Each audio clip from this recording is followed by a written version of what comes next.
Danganronpa. Danganronpa.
Danganronpa.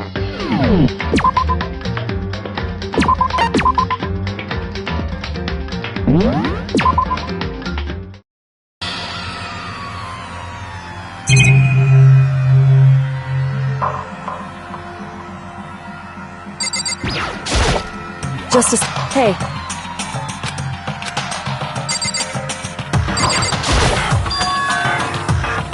So...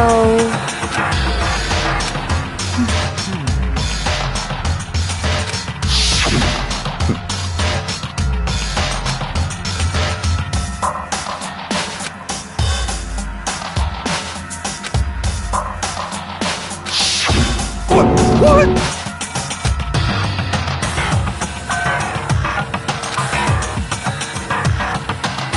What is this?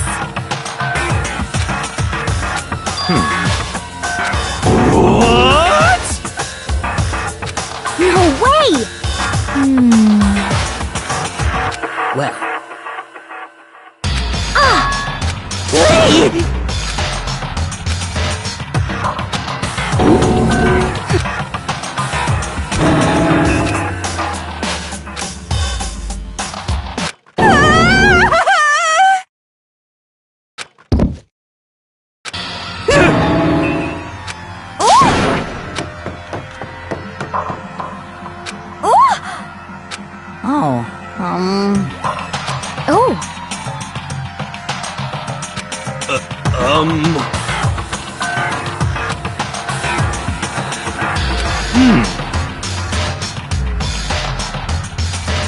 Just a second!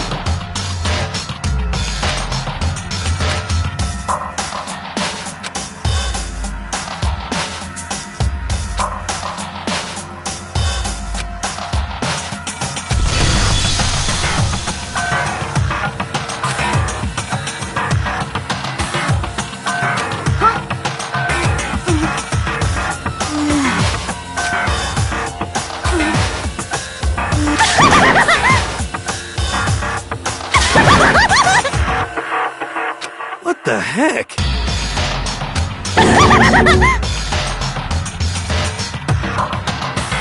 Well...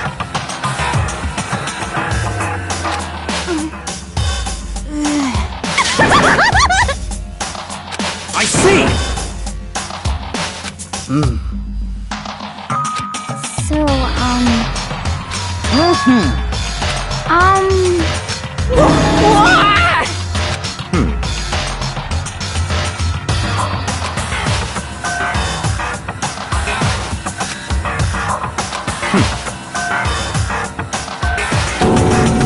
Don't make me repeat myself. Of course! Yoo-hoo!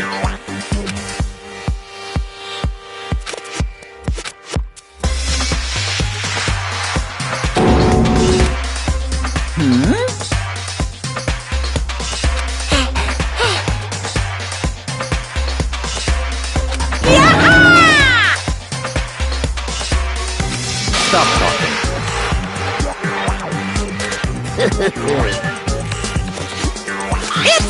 the Monokuma File!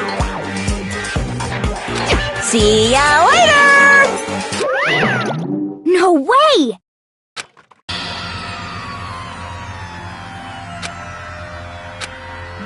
Why? Oh! Help me! Hey! Such ignorance. Naturally. What? Such ignorance.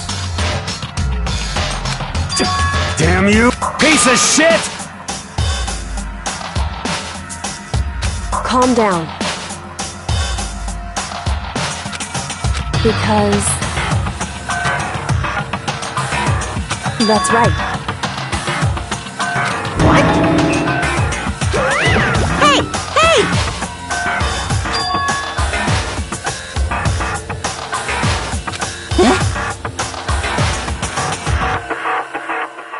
Actually...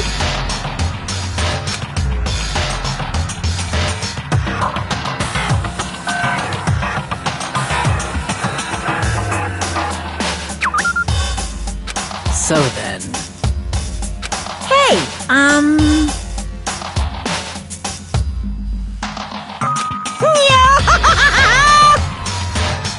punishment is waiting for you.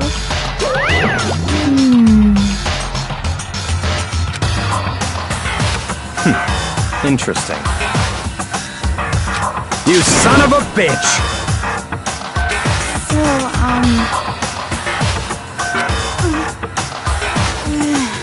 There is nothing to be done. Is that okay?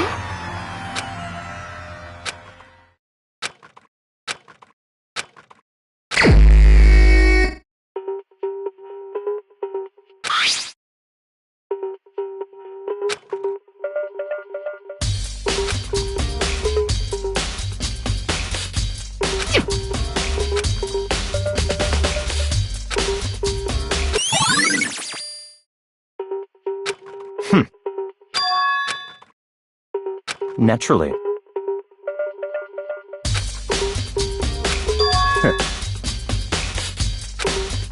What?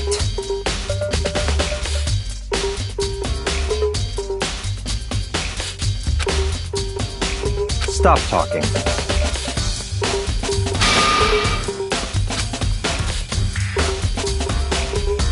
Let's go.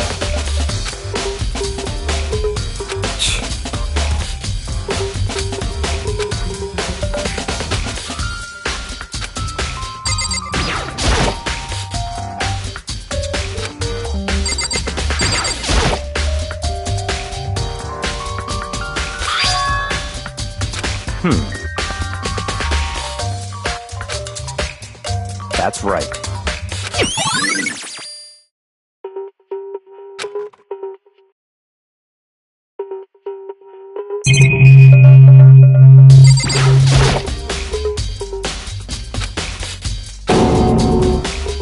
Very strange.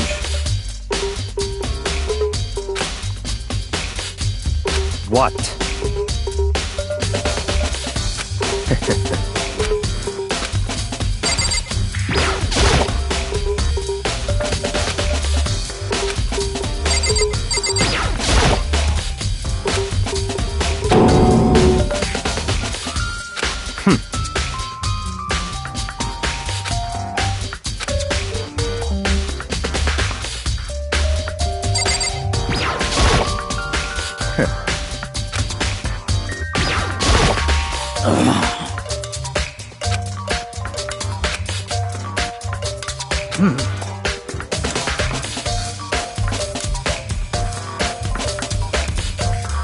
Well.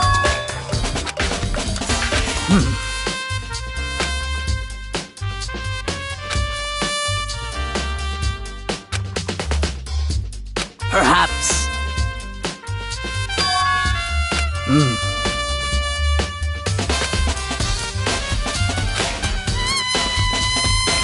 However,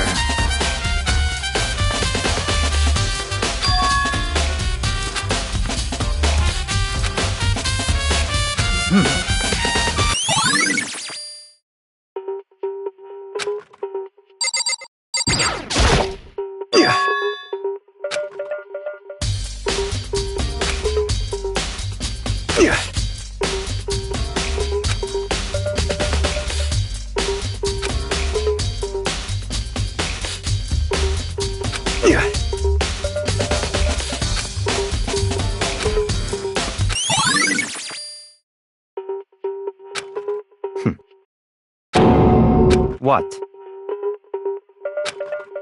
Let's go.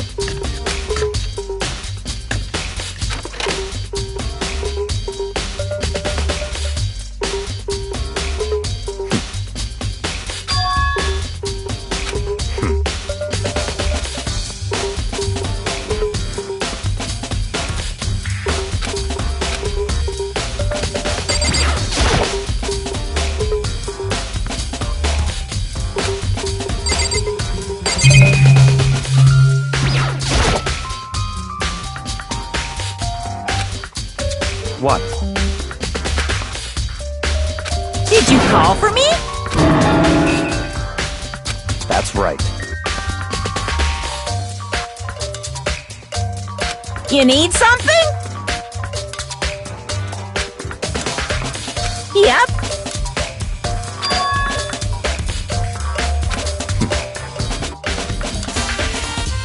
Unbelievable.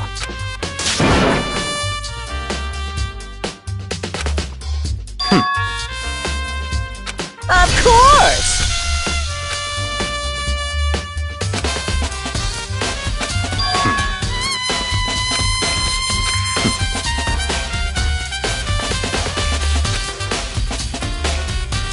So, in other words, such ignorance.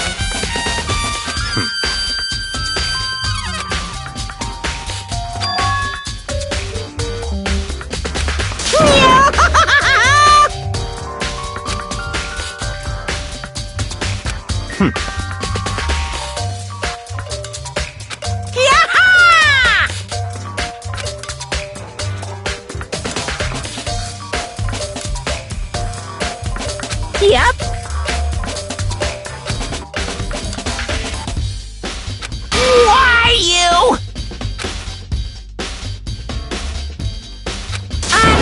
Unbelievable. That's fine.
What? Very strange.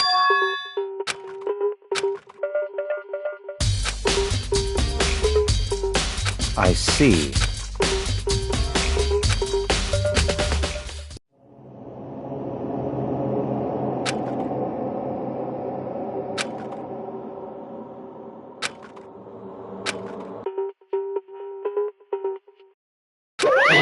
Damn it! Now I'm really angry!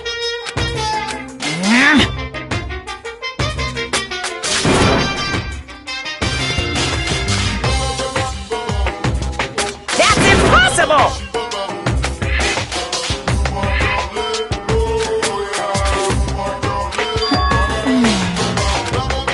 I can't hear you! What?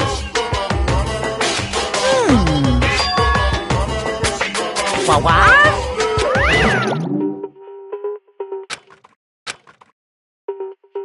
That's fine.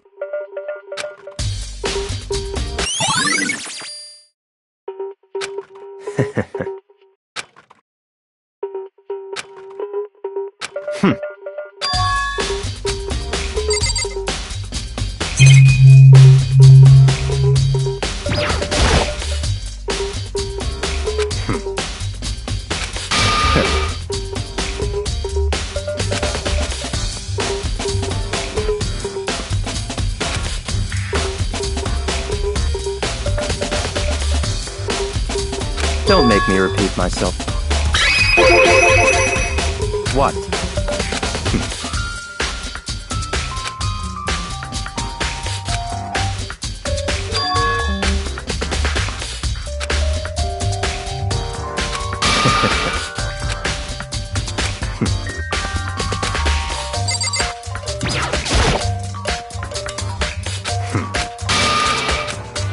Don't make me repeat myself.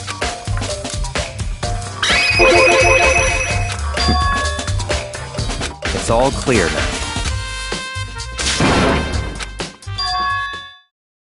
I don't have time to play. 'Cause, I mean...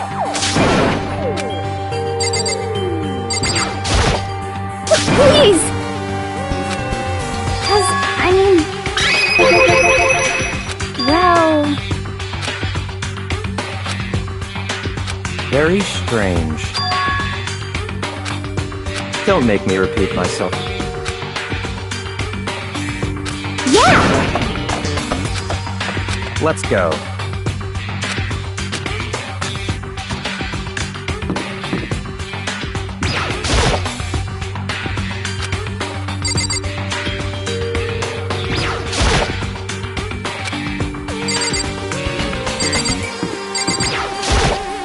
Such ignorance.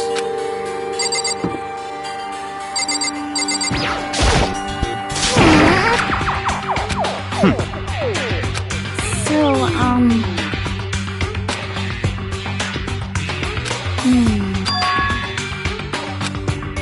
That's fine.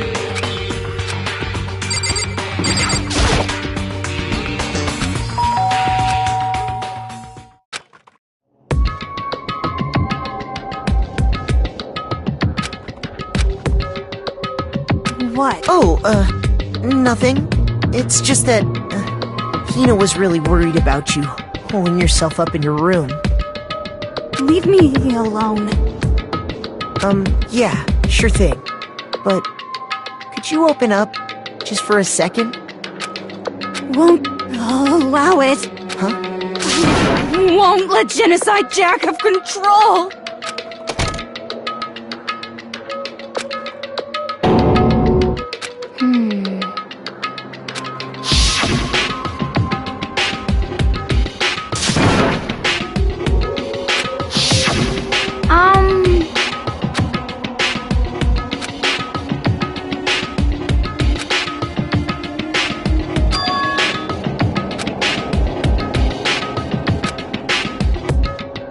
But...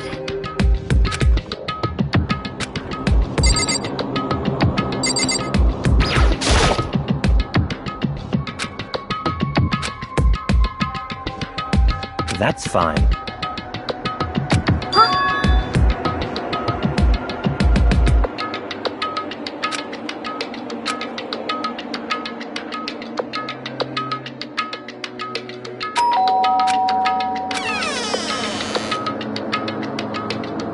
What do you want? It's Byakuya.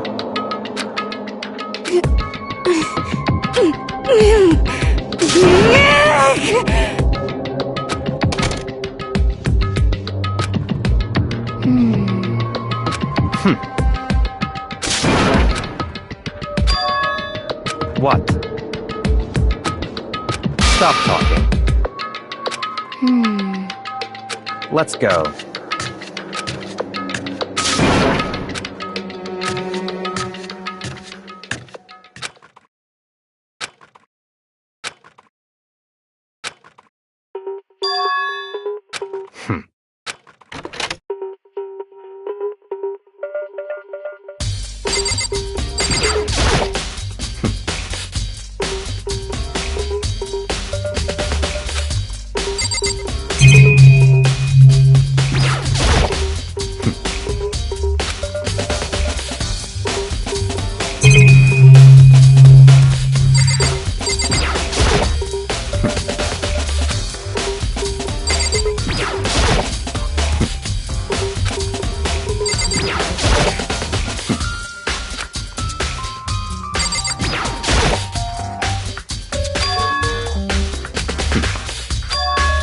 Let's go.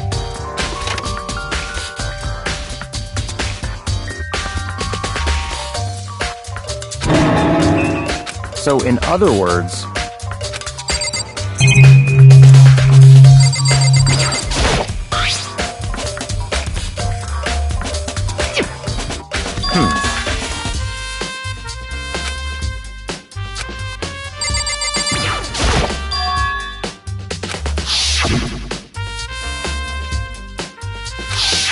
what?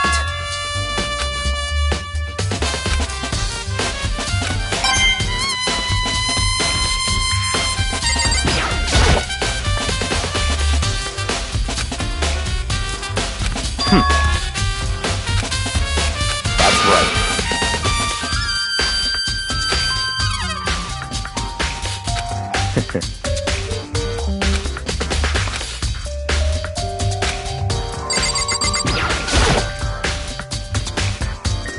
That's enough.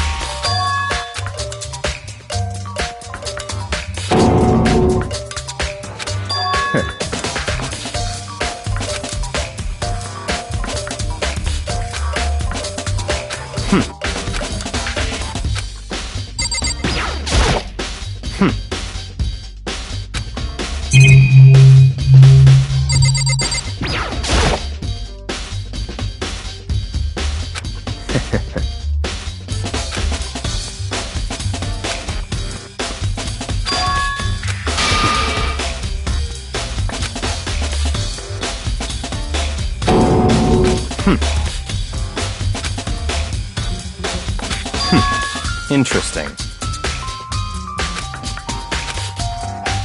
Such ignorance.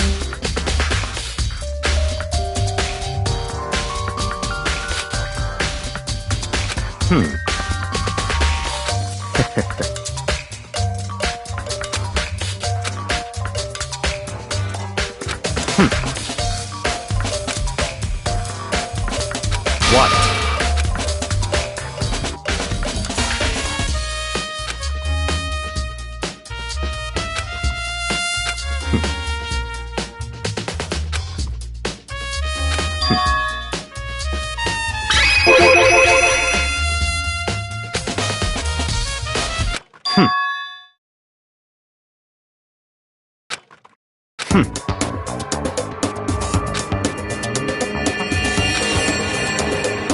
So, in other words,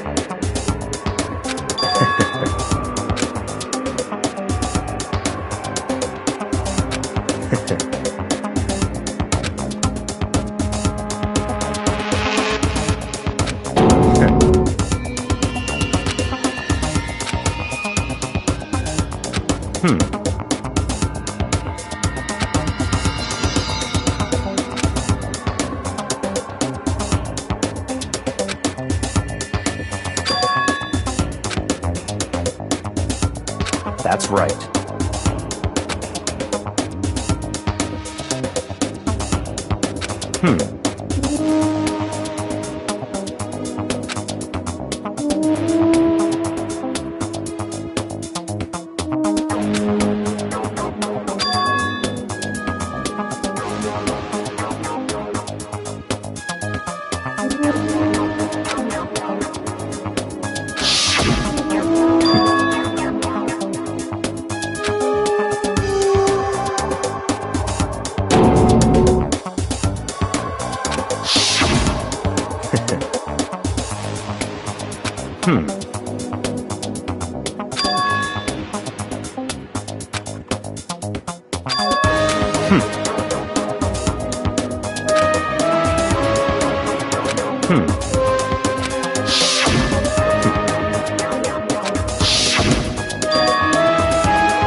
That's right. So, in other words,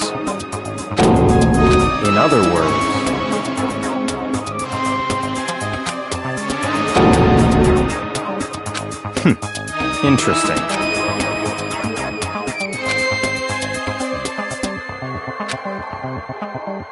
Such ignorance.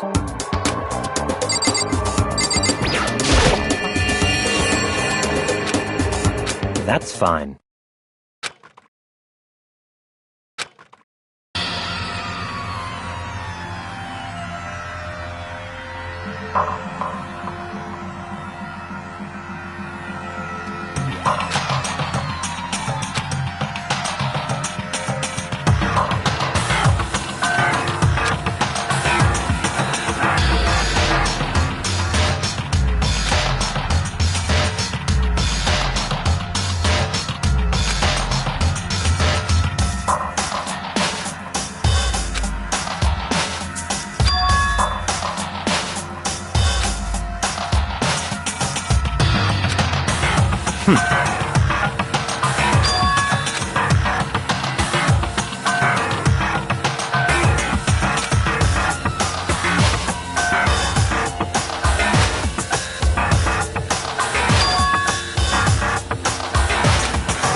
So, in other words,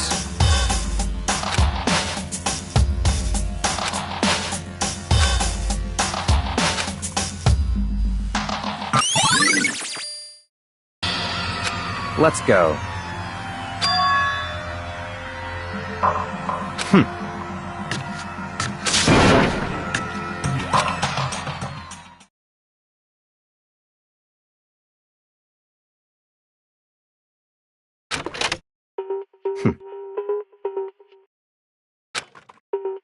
I don't have time to play with you. Goodbye.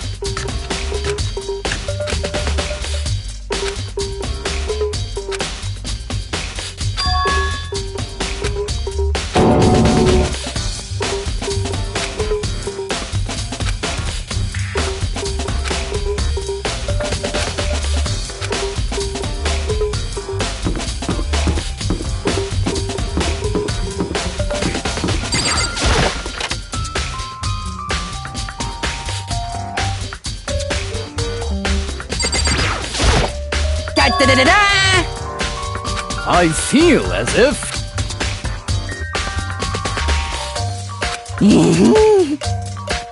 That's it! I'm sure of it!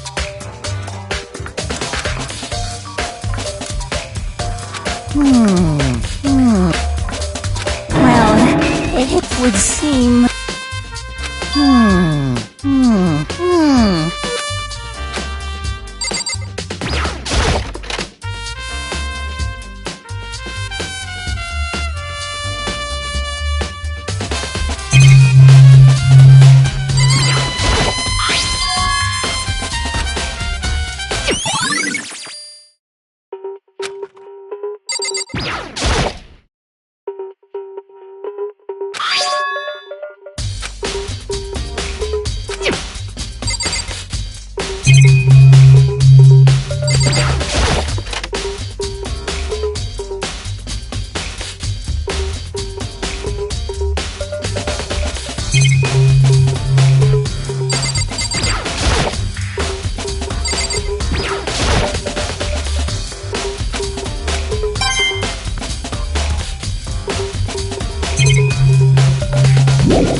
Indeed. However... Well... So then... Goodbye.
course.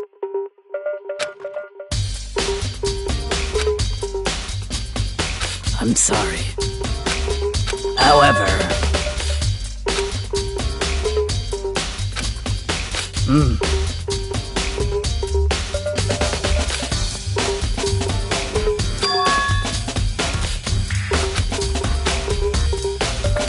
Of course.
How unfortunate.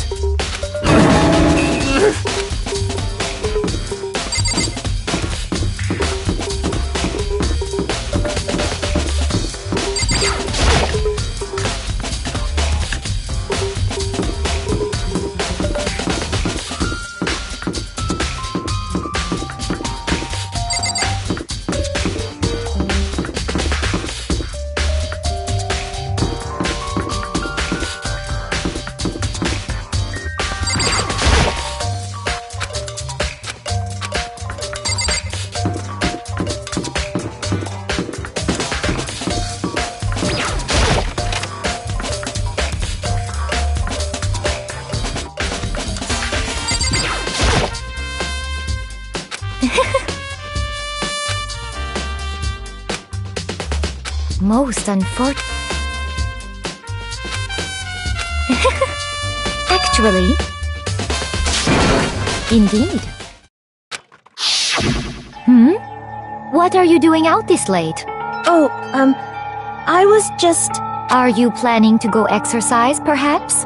What? How did you know? Because I can see a blue track jacket sticking out of that duffel bag you're carrying. Oh, you're right. Thanks. Well, I'd better get going. I'm kind of in a hurry.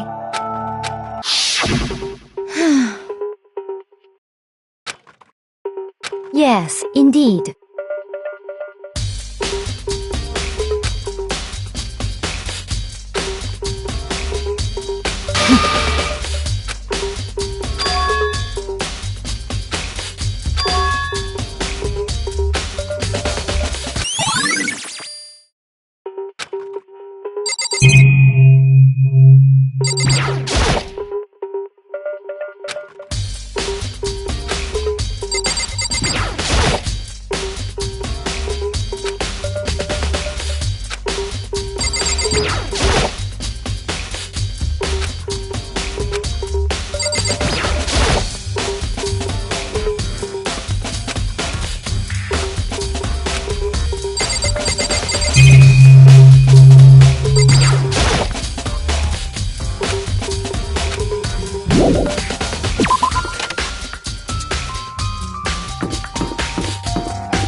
I feel it. That's it! I'm sure of...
I'm so...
Yeah!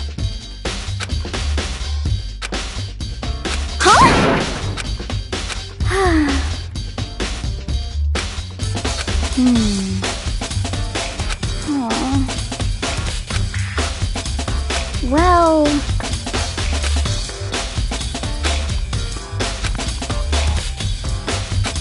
totally.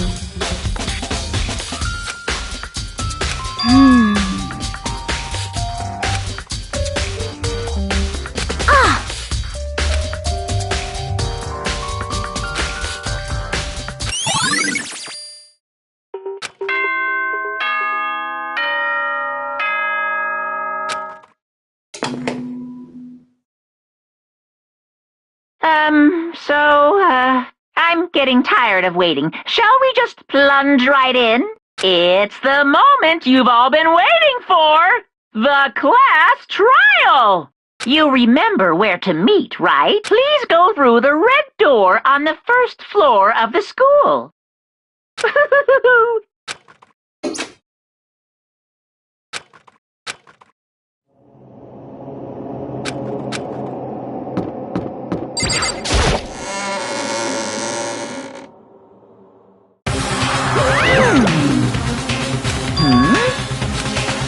Yo. Come on! What are you gonna do?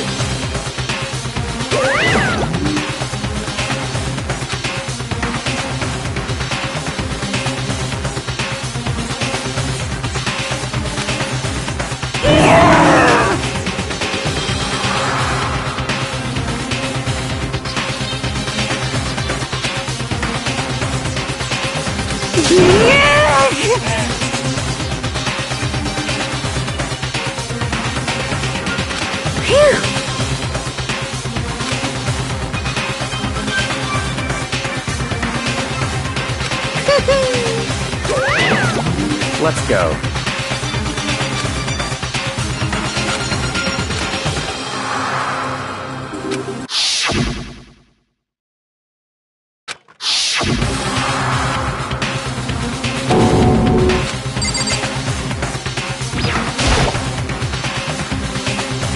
It's true.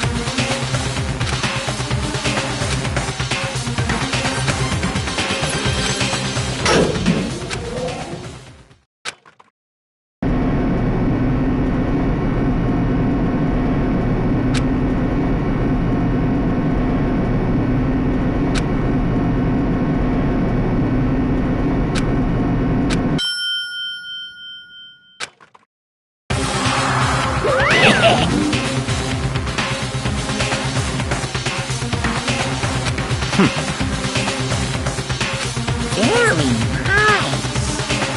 Well?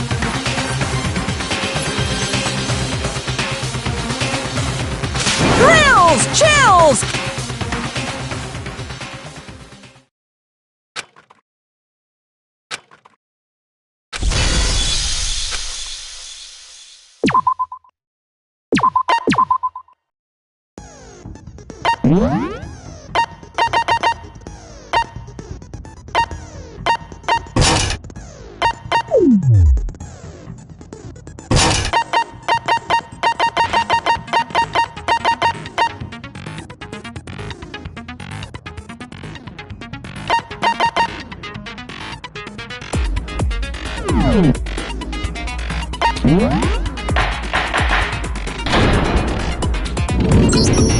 Let's begin with a basic explanation. If you can figure out who done, then I'll punish everyone. Okay then. Let's talk about the murder weapon!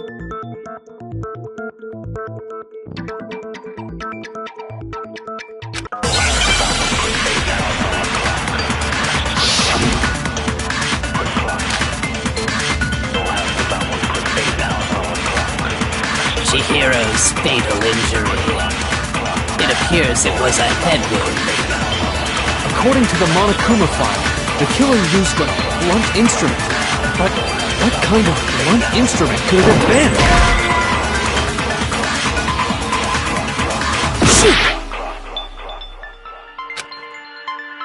Chihiro's fatal injury. It appears it was a head wound.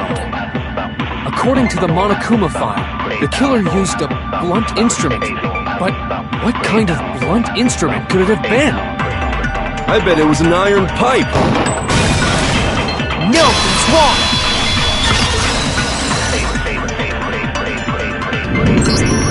Can we agree that the object that dealt the fatal blow was the dumbbell, found at the scene of the crime? It was covered in blood, and there was nothing else at the scene that could have caused that kind of injury. And the wound on the victim's head is consistent with the shape of the dumbbell. As far as I'm concerned, there's no mistake and no room for doubt on this one. You looked at her head wound? Yes! That's so creepy! If you don't mind, I will proceed from here. Let's move on to discussion of the culprit. Although, I believe the criminal behind this heinous act is already quite clear.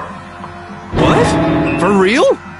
Chihiro's killer is the fiendish serial killer, Genocide Jack.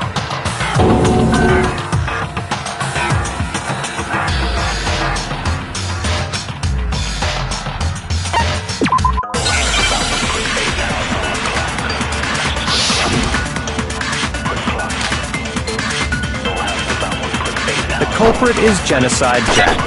I'm sure of it. Case closed, as far as I'm concerned. But that's impossible! Why? What makes it impossible? Well, I mean, come on! There's just no proof for it. No, he's wrong!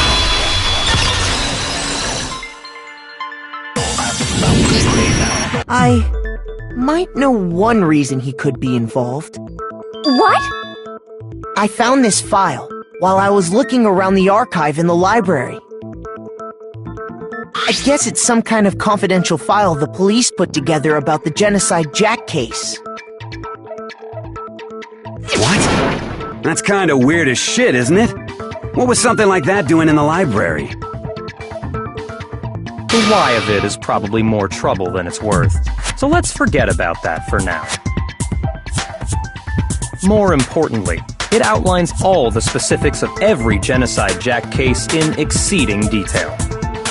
According to the file, there appear to be two defining characteristics in every Genocide Jack case. The first is that a bloody message is found written at the scene of every murder. Oh, that's right. Boob lust. No. It's actually bloodlust. But more important is the other characteristic, and it's something that has never been made public. Never made public? What the hell is it? Why don't you tell them, Makoto?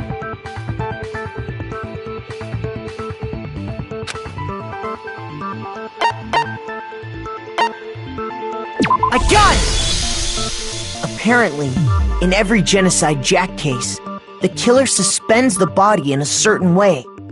Other than the killer, the only people who know about this are the higher-ups in the police department.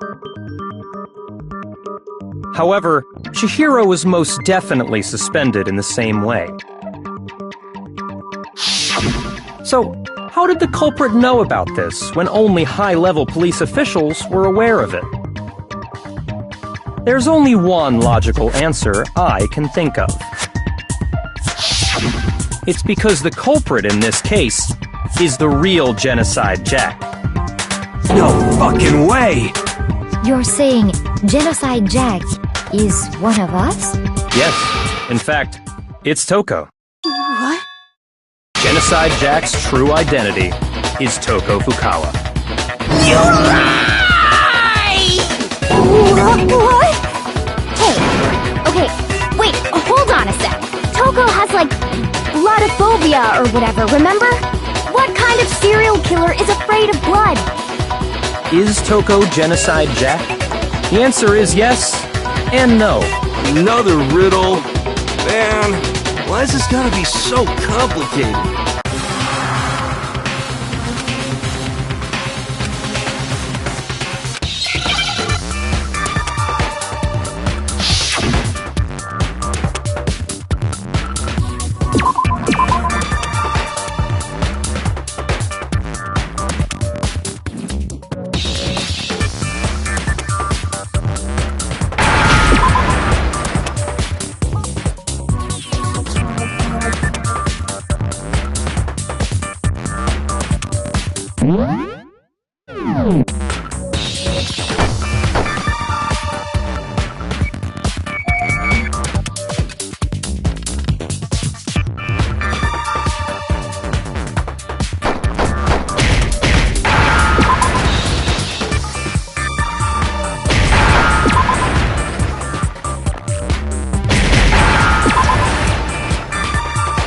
Now I understand!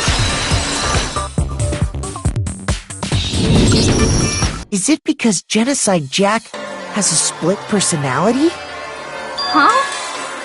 I think I read that somewhere in the file, too. They thought that the suspect might have, what did they call it? Dissociative identity disorder.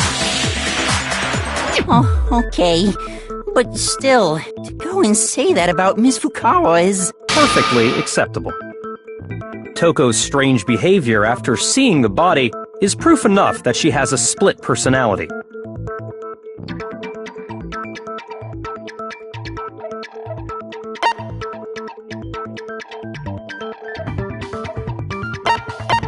I got it! You're talking about how she started acting totally different than usual, right? That's right. Think back. She fainted when she saw Chihiro's corpse, and then, when she woke up...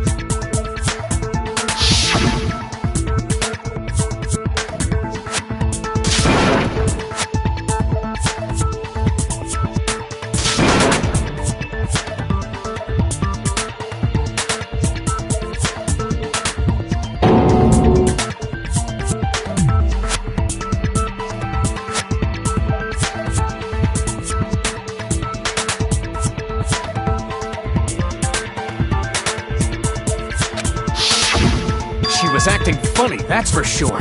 That melancholy tone of hers completely disappeared. Don't go assigning adjectives to my tone without permission. Not to mention, once she regained consciousness and saw Chihiro's body again, she was utterly calm. In other words, within her is one personality that can't handle blood, and one that obviously can. So when Toko trapped herself in her room, it's because she was scared of Genocide Jack?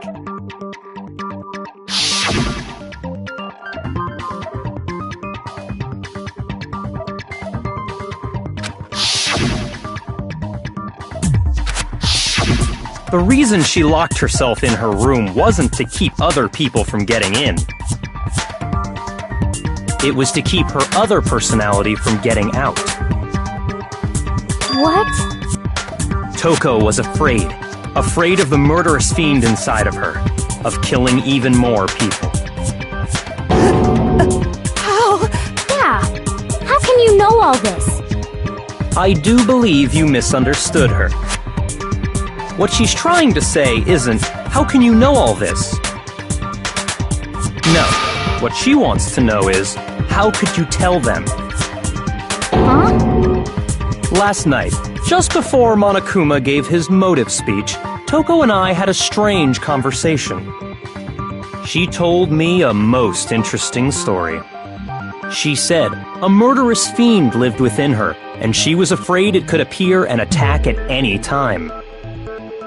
And that trepidation is what's caused her to have such a bleak attitude. Isn't that right, Toko? This is all a lie.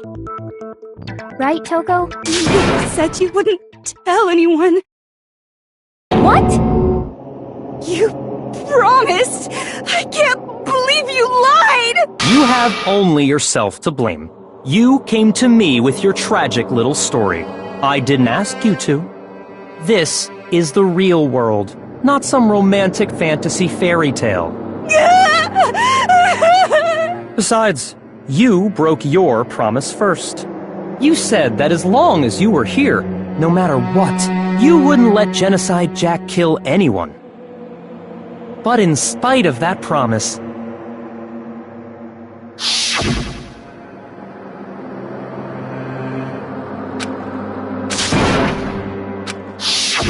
You said if I kept my promise, that's the only reason I promised! how many times do I have to tell you? I never said that.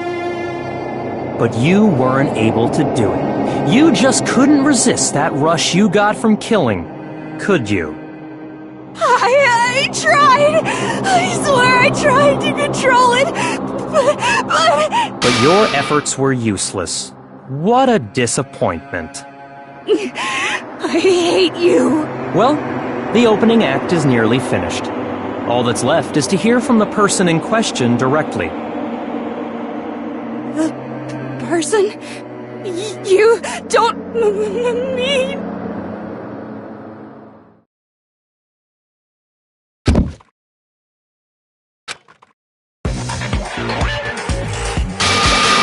Well, hello there! Is it me you were hoping to see? What the heck? So you figured it out, huh? Well, whatever. What are you gonna do? I'm the ultimate murderous fiend, Genocide Jack! Or better yet, let's go with Genocide Jill! What the fuck is this? Toko, what happened to you? Not Toko, that's a loser name, and what happened is a textbook split personality! So what if one of them happens to be a serial killer? You should turn a blind eye to one's fault.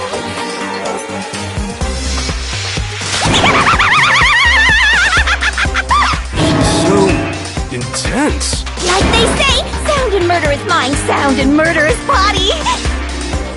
This one is so different from the one we've come to know. Yes, well, the world is composed of a front and a back, you know. Just like how every inning has a top and a bottom, or how in the depths of every truth lives a little lie. Behind every dark and gloomy soul lives another that shines as bright as the sun!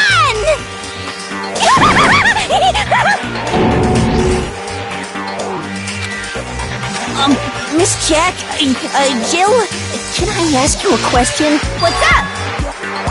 Some of us think you might be the mastermind behind our entire situation. What are your thoughts on that? Well, I'll tell you! I am the mastermind of all masterminds! Just kidding! Then it's not true? Of course it's not true! How dare you try to link me to that creepazoid! And another thing, the police and government and society in the outside world are totally powerless! I mean, they just let this idiotic, bloodthirsty maniac go buck wild all over town! Sure, I'm a bloodthirsty maniac, but life is pain, right? To live is to hurt other people. It's a necessary evil if you want to survive. The act of living itself causes pain for everyone. Just kidding again! This should be enough to convince you. This murderous fiend is responsible for Chihiro's death. There's clearly a motive, so there should be no doubt. A motive? Remember what Monokuma told us? If someone didn't murder and graduate within 24 hours, an embarrassing memory or secret would be revealed. Well, let's assume that Toko's secret was about Genocide Jack. If a secret like that came to light, Toko's life would have undoubtedly been forever ruined. So she had a very clear motive to never have that side of herself exposed. Interesting. Very, very, very interesting. But sorry, as much as I hate to admit it, I'm not the culprit. Huh? But I cannot imagine anyone other than you could murder someone in such a bizarre fashion. Maybe so, but nevertheless, it's the truth. Do you really expect any of us to believe you? Yeah. I could never believe a word you say, you monster!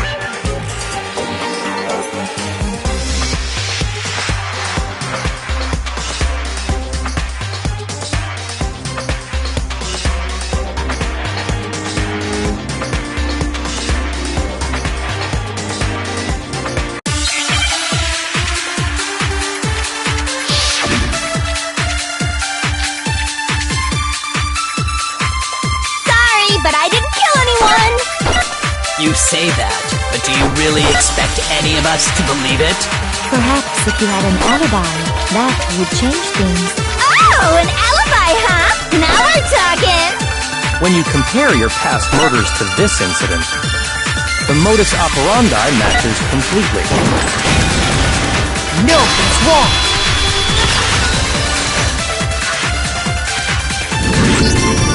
the methods of murder really exactly the same? I'm not so sure about that. I think there's a slight difference between the Genocide Jack cases and this one. Huh? How's it any different? Uh-oh, you don't know? Well then, human garbage, let me tell you! I murder with passion and conviction. I consider myself a professional, and I have a very particular way of doing things. Imagine you go to a fancy Italian restaurant. They're very picky about the noodles, the sauce, everything. But what happened to Chihiro? It'd be like if that same Italian restaurant started using ragu or Chef Boyardee. This is no creation of mine!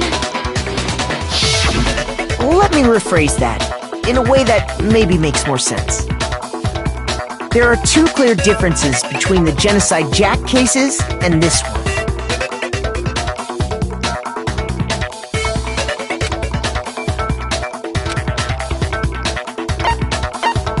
I got it! For one, the cause of death is different.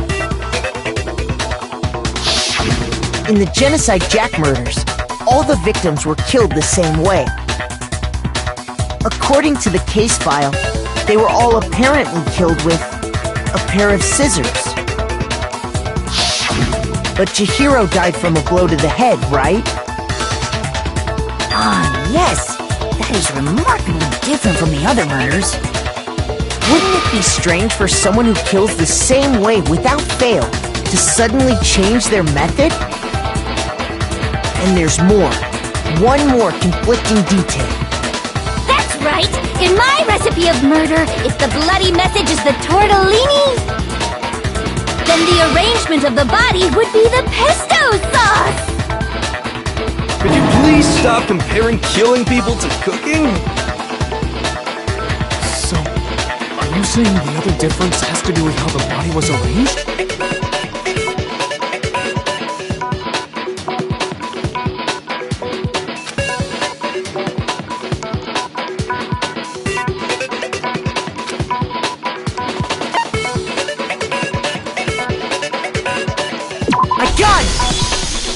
Do you remember what the killer used to suspend her?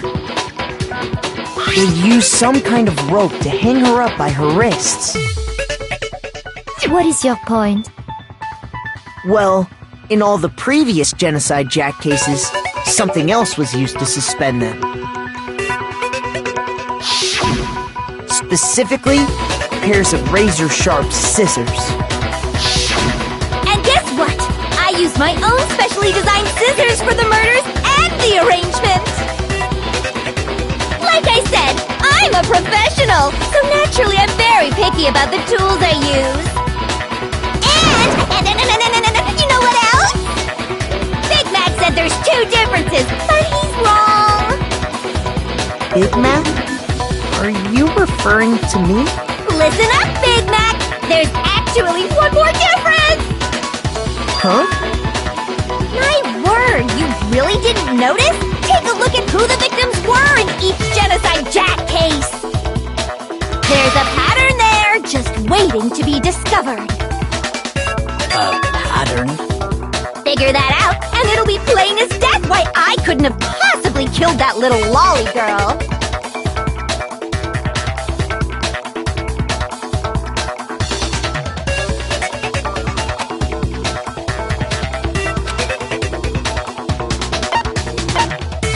I got it! Is it because Chihiro was a girl?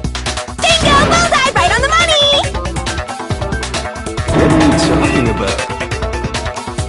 In all the Genocide Jack cases, all the victims had something in common.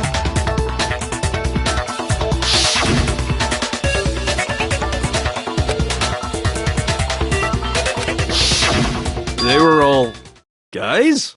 That's right! The people I kill with such passion and conviction are all adorable little men! I can't believe I said it! I'm so embarrassed! The hell is wrong with you? I can't help it! I'm just a full-throttle boy-on-boy fangirl! And the mopey side of me just hates now I'm on the fast track to becoming a full-fledged man madam!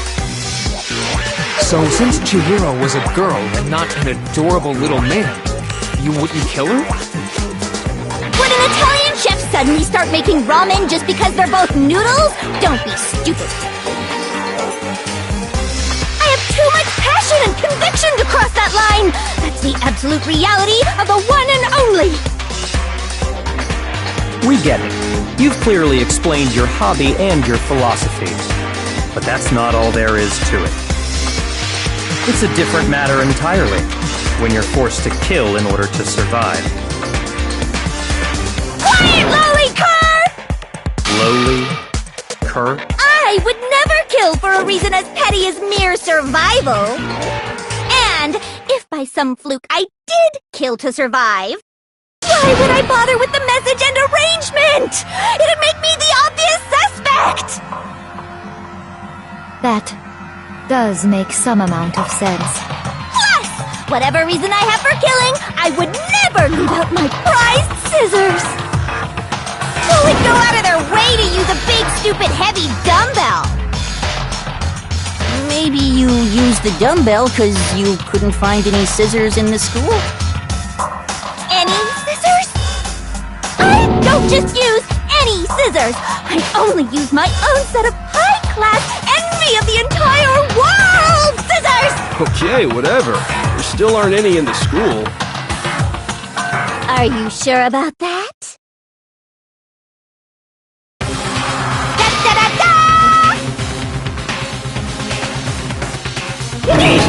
She's fully equipped! That's right! So I can kill anywhere, anytime! Why would I resort to dumbbells or rope when I have my trusty scissors by my side?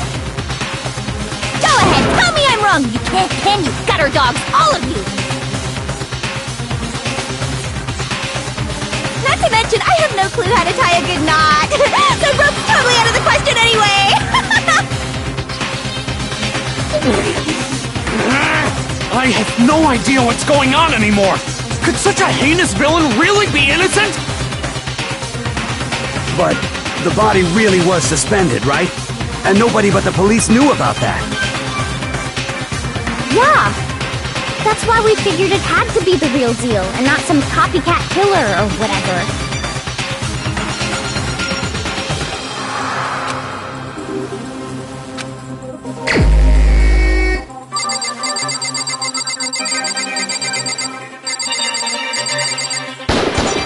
Here's my answer! Byakuya, it's possible you could have found out, isn't it? You'd have no problem gaining access to classified government documents or internal police records. Plus, you'd already looked through the Genocide Jack file before this all happened, hadn't you? Are you saying Mr. Togami did it? Then the reason you pushed the theory of Genocide Jack being the killer so hard was because you wanted to pin the crime on her. So, he rearranged the scene to disguise it and make it look like I put my stamp on it! The adorable glasses man was behind it all! Oh, I'm on fire! Well, Byakuya, what's your response? I see. So now the suspicion falls on me. Then I must ask, when would you say I began acting suspicious? Surely you must have an answer. Looking back and thinking about it now, the way you were acting right before we discovered the body was a little strange.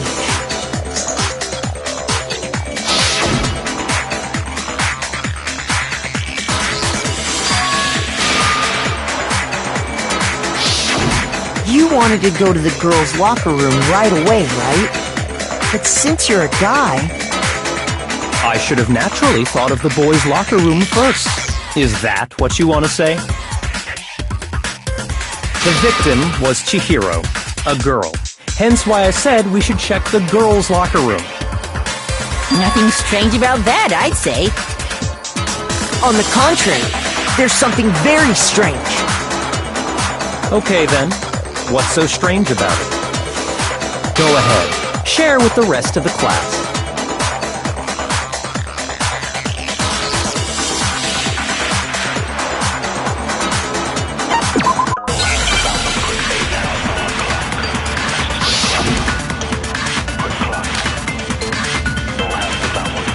So, you said Byakuya was acting kind of weird before we found the body. But he was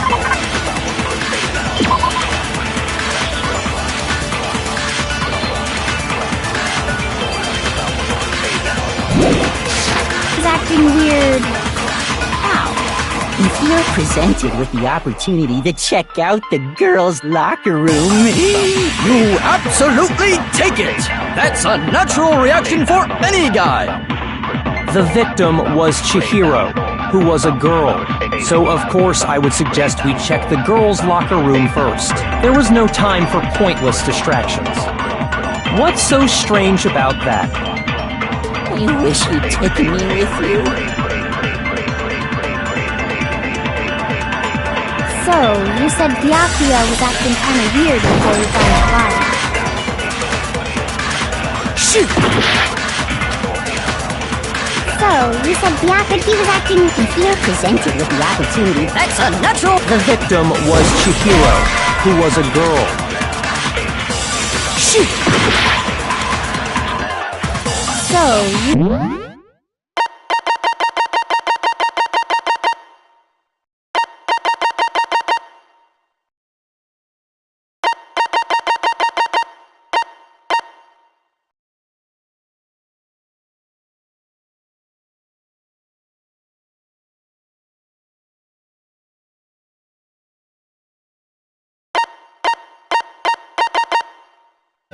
said Byakuya was acting kind of weird before we found the body. But he was acting weird... how? If you're presented with the opportunity to check, that's unnatural! The victim was Chihiro. No, what's wrong?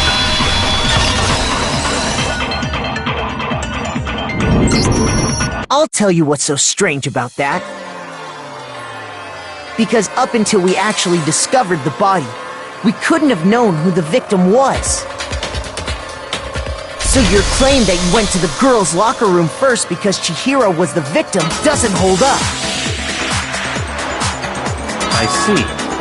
That's a good answer, I must admit. Interesting. Very interesting indeed. But your reasoning is still too weak. Huh? What's wrong? Is that it? Surely you've got more than that. Go ahead. Show us.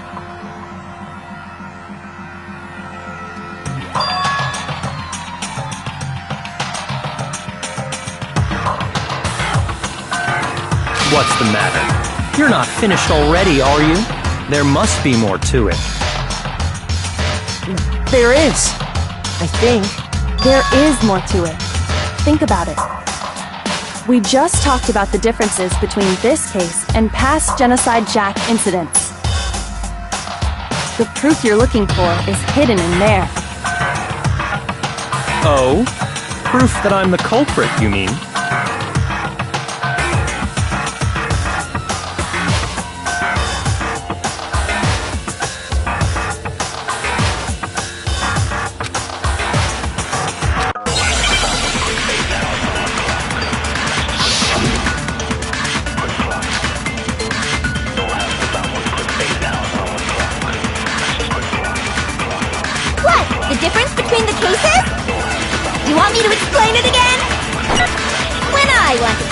I use my very own special scissors.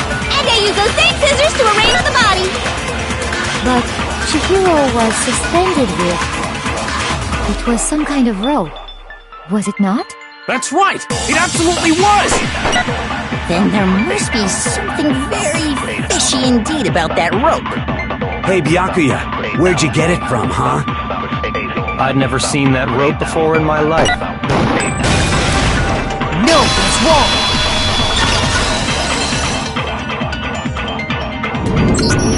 Actually, I'm pretty sure you have seen it before. Because, you see, that rope, or should I say, that extension cord? What? An extension cord? Byakuya, You've used the extension cord in the library more than once, haven't you? And the same extension cord that was in the library all this time went missing after the murder.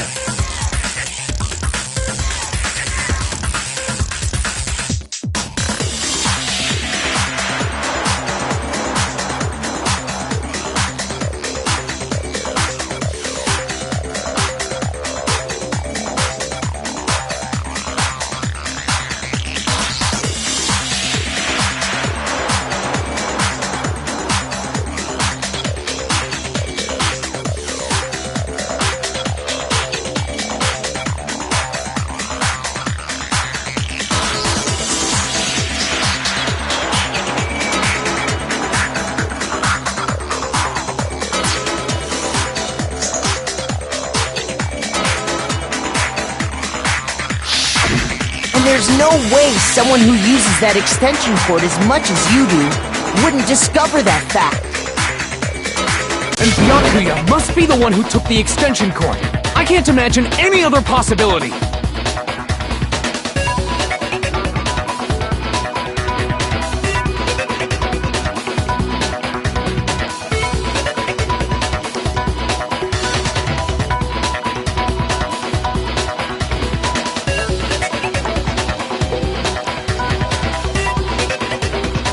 That's really what you think? Then your conclusion is something like this? I killed Chihiro in the girls' locker room, then hung her up and wrote that bloody message. I intentionally made it look like Genocide Jack was behind it. Is that about right?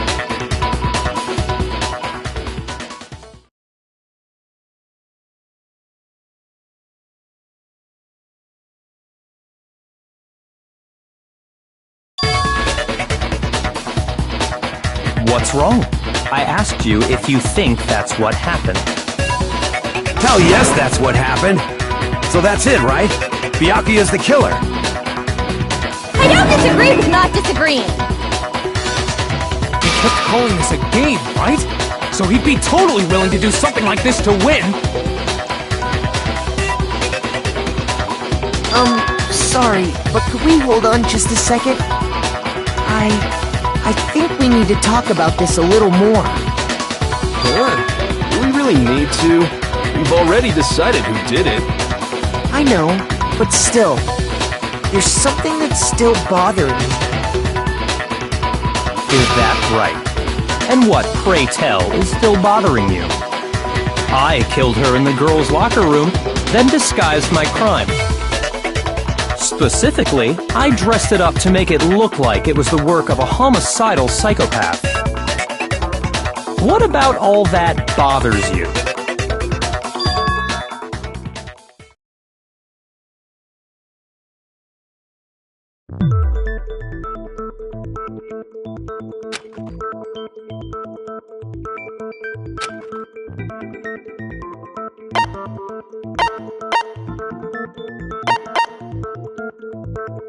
I got it! You say you killed Chihiro in the girls' locker room, right? But are you sure about that?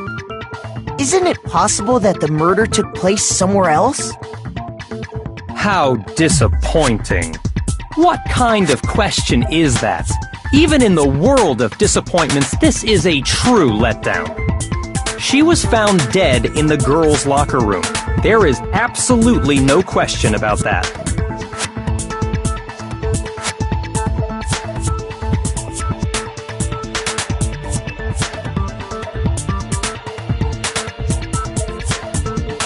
How could the scene of the crime have been anywhere else?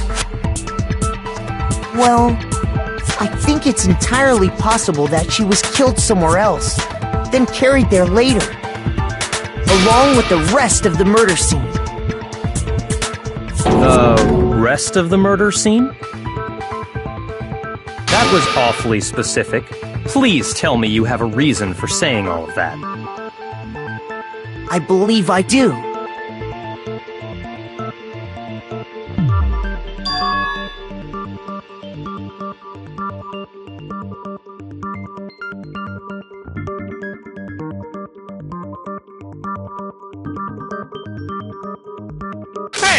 Don't just move on without permission! What do you mean she was killed somewhere else? Come on, Makoto. If there's any chance the murder took place somewhere else, let's see the proof.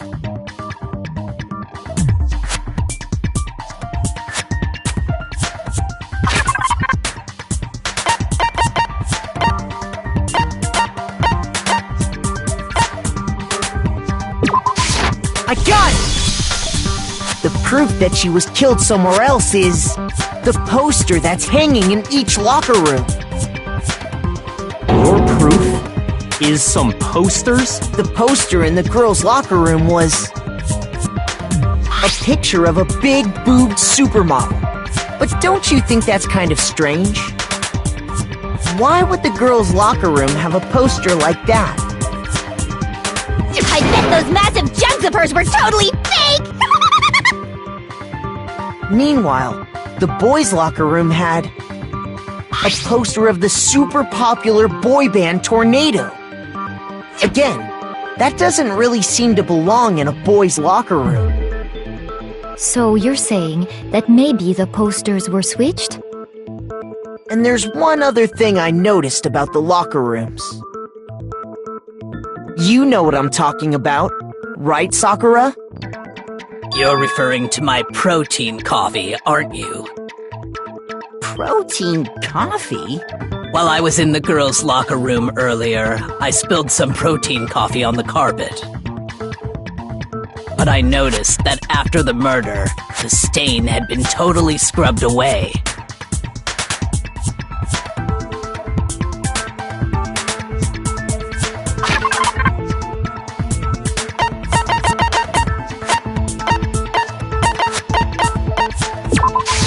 I got it! The stain on the girls' locker room carpet wasn't scrubbed away. In fact, I found it on the boys' locker room carpet. That's definitely the stain from my protein coffee. Then, does that mean that the carpets were switched too? But why would anyone do that? To move the murder scene from one locker room to the other. It's certainly plausible, don't you think? What? In other words, in order to completely swap the scene of the crime, the blood-stained poster and carpet were moved along with the dead body. By doing this, the killer was able to change the entire room where the murder took place.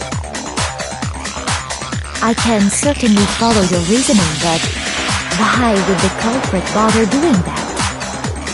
Huh? Why would they go through all that trouble of switching the scene of the crime? Actually, an even bigger question. If the murder did take place in the boys' locker room, then how did Chihiro get in the boys' locker room in the first place? To get into the locker rooms, you have to swipe your e-handbook across the card reader device. But Chihiro's handbook should have only allowed her access to the girls' locker room. She had no way to get into the boys' locker room to begin with. Bro, she did have a way, and I can tell you what it was. I highly doubt that. Shut up! I'm telling you, I know how she could have done it.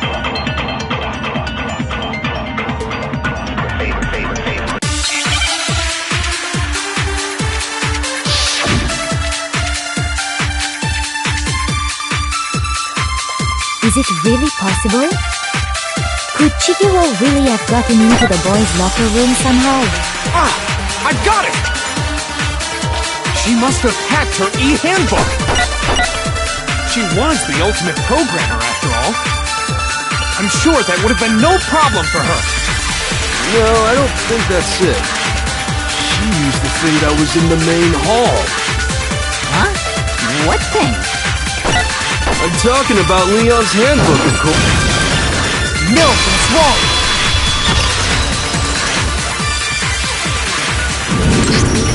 No, I don't think Chihiro used Leon's handbook. Why not? Because Leon's handbook was broken. Oh. Well, then, yeah, I guess that'd be pretty impossible, huh? I am struck silent by how quickly you gave up. Plus, isn't there a regulation against using someone else's handbook? Actually, the rule states that loaning your handbook is prohibited. It says nothing about borrowing one. In other words, you could borrow a dead person's handbook all you want, and you'd be safe. Yup. Hit the nail square on the noggin. Of course, if it were broken, that wouldn't make any sense anyway. So then, she must have hacked hers like I said. She used her ultimate programmer skills and... Psst! You can't fix an e-handbook. The instant you open one up, a security buzzer starts blaring. So, if she didn't use Leon's handbook, and she didn't modify her own handbook... Maybe Mr. Naegi's initial assumption is just... wrong? It seems like there's no way she could have got into the boys' locker room. So I guess so. Okay then, I vote for Byakuya!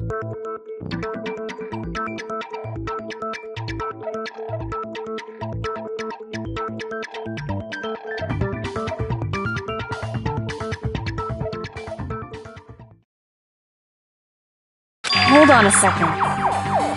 I agree with you, though. I think you're on the right track. What the... You finally decide to open your mouth and that's what you've got to say? There's no way she could get in the boys' locker room, right? So... Why are you so sure she couldn't get in? There's still one other way she could have gained access. What? What are you talking about? What other way is there?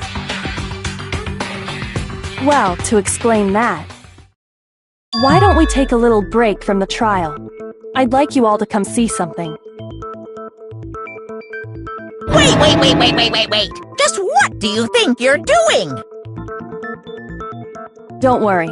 This'll make the whole trial more exciting. I'm sure that thought must please you. Huh? It'll make things more exciting? Well, all right then. I declare an official class trial recess. Huh? For real? Now then, what is it you want to show us? It better not be boring or I'll be very unhappy. Oh, I have no doubt it'll meet your lofty expectations. So, shall we go?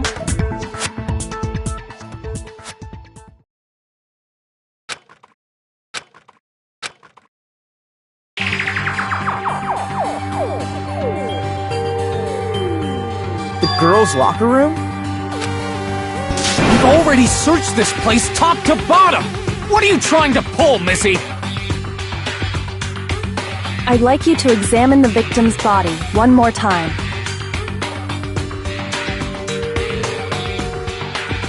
Be sure to examine the entire body very carefully.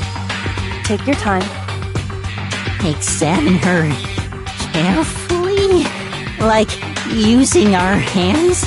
No way!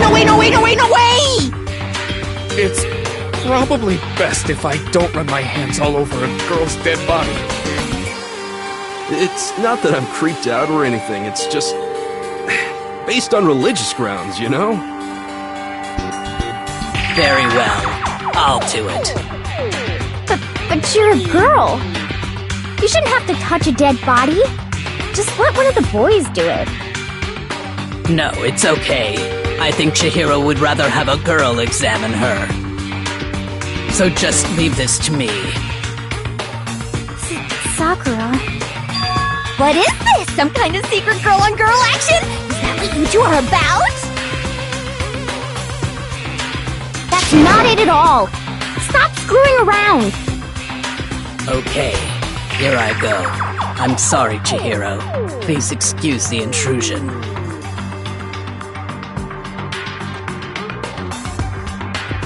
Be sure to check her entire body, and I believe we will solve this particular mystery. Her entire body? I know you say that, but...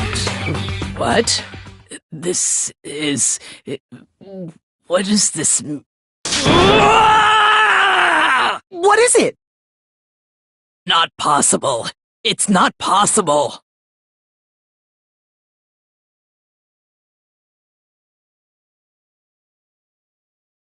This girl is what? Is a boy! Ah, I see. So she was actually a he. Interesting. Thank you for confirming this fact. What? You're joking, right? I wouldn't joke about this. Ben, it's really true? Chihiro was a guy? Oh, what? You guys didn't know? Heck, I knew that right off the bat. Chihiro Fujisaki was totally a guy. He was a cross-dresser? Oh, I was really on fire! I wish I had killed him! So that's what Kyoko wanted to show everyone, huh? Interesting. Yes, that certainly does make things much more exciting. Now let's ride this wave of excitement back to the courtroom and get back to the trial. I do apologize for keeping you waiting. Now then, let's resume the class trial. We've all just learned of the shocking revelation that Chihiro was actually a boy. Let's pick up from there. Yes, well, I don't know his reason for hiding it, but the fact is, Chihiro was not a girl, but a boy.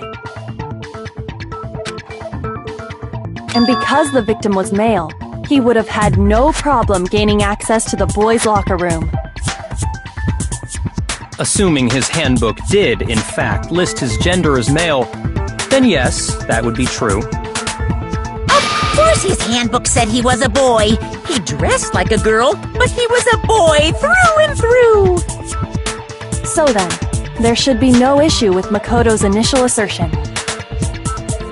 The victim was killed in the boys' locker room, and was then later moved to the girls' locker room. And the killer could have easily used Sayaka or Junko's handbook to get into the girls' locker room. So Chihiro really was killed in the boys' locker room? I still don't understand the motive for moving the body, but yes, that does seem plausible. Well, I must admit, I did find it rather odd. I knew he felt a little off. There was a certain incongruity to his female body. This is the most titillating situation! So now everything has been connected. All the mysteries have finally become clear. Okay, well, connected or clear or whatever. We still think you're the killer, remember? Very interesting. This has become very interesting indeed. He's off in his own little world. What about you, Makoto? After everything we've learned, do you still think Byakuya's the killer? Well, without a doubt, Byakuya is the one that made Chihiro's death look like Genocide Jack did it. But I think he might not actually be the killer after all. What? But aren't you the one who accused him in the first place? He just seems to be too easygoing about all this. Like he's enjoying us solving the mystery. The way he's acting, it makes it seem like it doesn't have anything to do with him. And you think that might be because it doesn't have anything to do with him? Plus, the evidence he left behind was a little too... how can I put it? Overt. He consciously chose to use the extension cord, knowing it could connect him to the murder. At least, that's how I see it. And Byakuya, when you found out the murder took place in the boys' locker room, it seemed to rattle you. And then again when you found out Chihiro was actually a guy. If you really were the killer, that stuff wouldn't have had any effect on you. So that's your thinking, huh? Well, it bothers me that you don't have more concrete reasons, but it's fine. I guess I'll mark it as correct for the time being. Mark it as correct? He's right. I am not the culprit. I just happened to come across the corpse in the girls' locker room and decided to alter it. Are you fucking with us right now? No, I am not effing with you right now. I'm telling you the truth. Well, I find it very hard to believe. Go ahead. Find it very hard to believe. You're free to be executed along with the rest of us. If you're really telling the truth, then why? Why do you do that to his body? My reasons hardly matter right now. Uncovering the culprit is much more important, wouldn't you say? Now then, if it wasn't me, who was it? Well, I don't think I can say for sure without talking about it a little more. They're seriously gonna keep going? We're all good, aren't we? I thought it was clear Byakuya did it. No, I'm with Makoto. If there's any doubt whatsoever, we need to explore every possibility. Because if we're wrong, we all die here. That's true. Very well then. I'm with you too. Damn straight. Count me in. Do you not have a mind of your own? Of course I do. What am I, an ant or something? Anyway, let's discuss this all as a group one more time. We still have time to make our decision. That's very true. Our lives are all on the line. Excellent. Then shall we resume our game of hide and seek?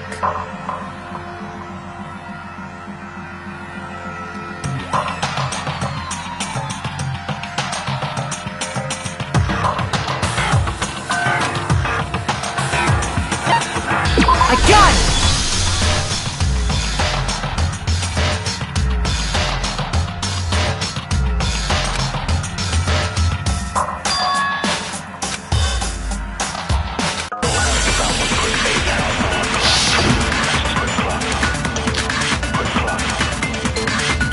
Isn't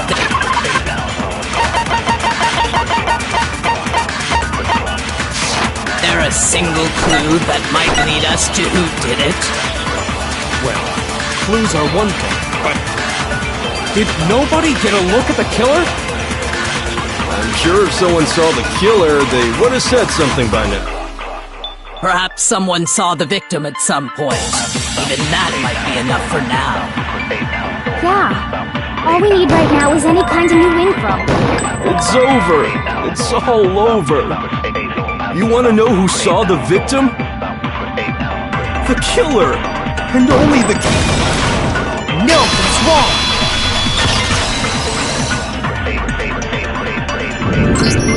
I believe someone else did see the victim before he was murdered. What do you think, Celeste? Now that you mention it, yes, I did see him.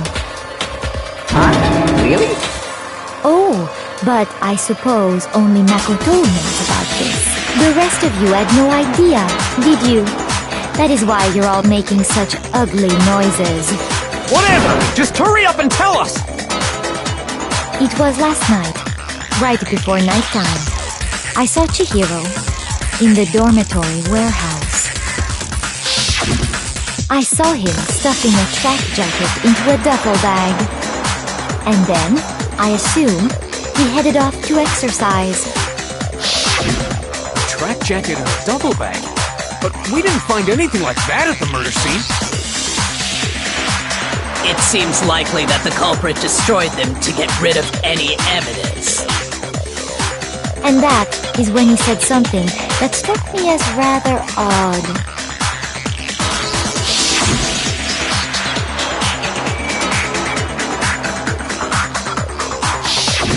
Chihiro told me he was in a hurry. But why would he be in a hurry? Only if someone were waiting for him, I should think. So, Mr. Fujisaki was on his way to meet with someone, and then they were going to work out together? But Hina and I had invited him to exercise with us plenty of times. and he always declined. Probably because he was afraid you'd find out the secret he was hiding, right? Which means that conversely, he must have trusted whoever he was meeting with very much. Enough so that he was willing to risk his secret being revealed. What a marvelous friendship! The point is, whoever he met up with is the culprit, right? So we just gotta figure out who it was. But knowing what we know, I can't even guess. No.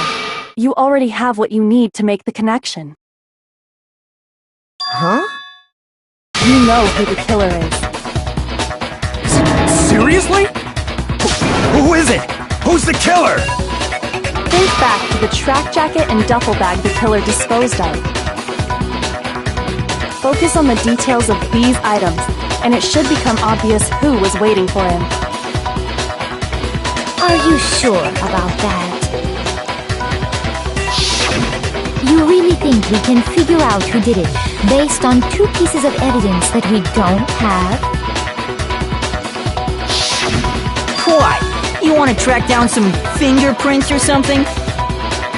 Even if we had the equipment for that, we wouldn't know how to use it. As was noted, the evidence is already gone. There's nothing to get fingerprints from. Maybe, but we can make certain inferences if we just take the time to talk it out. Easy for you to say. But fine. Celeste, did you notice anything special about the bag or jacket? The bag was just a normal duffel bag from the warehouse. All the bags in there are the same, so I can't imagine what would make that one special. Well, if I remember right, there was a decent variety of tracksuits to choose from. Do you think there might be some connection between the culprit and Chihiro's jacket? Perhaps. Let's explore that and talk a bit more about the jacket he took.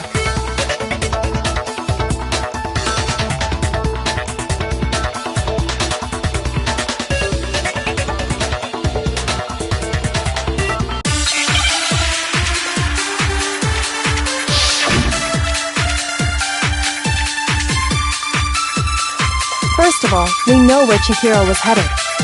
He was on his way to go exercise. So next we have to ask, why did he choose the specific tracksuit that he did? What do you mean, the specific tracksuit? I got it! He picked that tracksuit because it matched the one the culprit was wearing! So, what you're saying is, the killer was wearing the same blue tracksuit as him? My tracksuit is black. I don't even have a tracksuit. Cause exercising sucks. I have a white tracksuit personally. I got it from the warehouse, if you must know. Did any of that really help us get any closer to figuring out who the culprit is? No way. Not a chance. First of all, he was on his way, so next is why did he choose? What do you mean, the specific? I got it! It matched the one the culprit... So, what? The killer was wearing the same blue... No, it's wrong!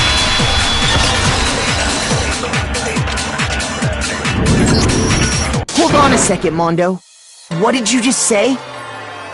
Huh? What'd I say? When Celeste testified a few minutes ago, she said...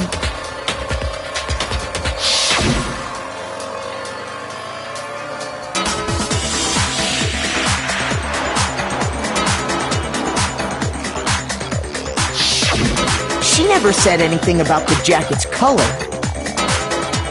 So why did you say Chihiro's blue tracksuit? What are you...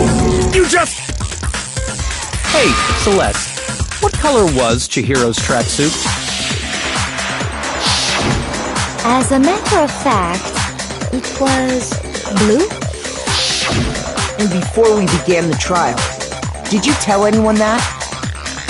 The only one I told about any of this was you. Then, Mondo, how did you know what color Chihiro's tracksuit was? Because I just... I'm sure he saw the clothes at some point in the investigation. No, that can't be it. The bag and clothes were surely disposed of by the time we began our investigation.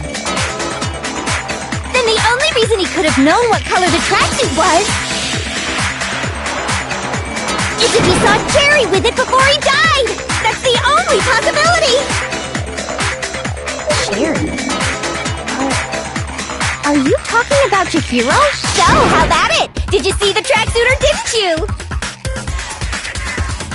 Just by chance. I just happened to see it last night. He walked past me, and he was carrying the tracksuit in his hands. No, that can't be it either. According to Celeste's testimony,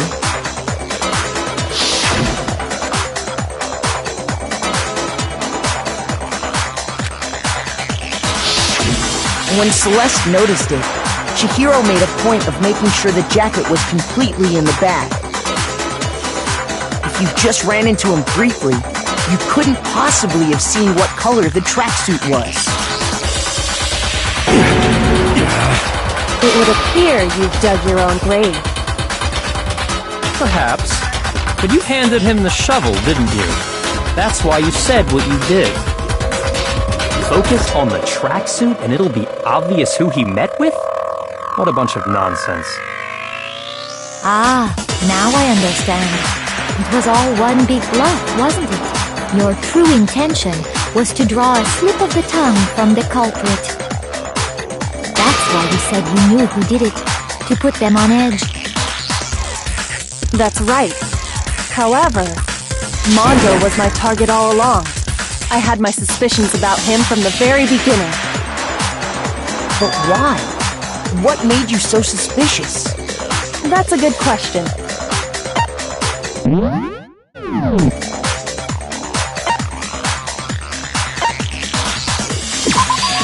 There was a certain turning point. Maybe you didn't notice it, Mondo, but you tend to refer to men. You only call guys dude, and after he was killed, you happen to refer to him as dude. Once I picked up on that, it occurred to me that Mondo knew something we didn't. You noticed such a tiny detail? Are you a witch? She's a witch! You're positively frightful! No, I'm not the frightful one. Not nearly as frightful as someone capable of murdering a friend. Mondo, was it really you? Did you really kill Chihiro? I didn't kill anyone! You've been all over me, judging everything I say, putting words in my mouth. What gives you the right to treat me like a goddamn criminal? Yeah! He would never do something like that! This is a false accusation! It's true. My reasoning on that is pretty shaky. That was fast. Well, this does present us with a problem. It seems we are all out of leads. My time has nearly come. That's what my little ghost friend is telling me. Oh yeah, that reminds me. Hifumi, weren't you telling me you'd found some evidence? Really? What kind of evidence? Actually, now that I'm thinking about it here calmly, it might not be all that relevant. Jeez, does your confidence just get up and walk away? It's fine, man. Just tell us. If you really insist, then, here it is. What do you have there? It happens to be an e-handbook. I found it laying on the ground, so I scooped it up.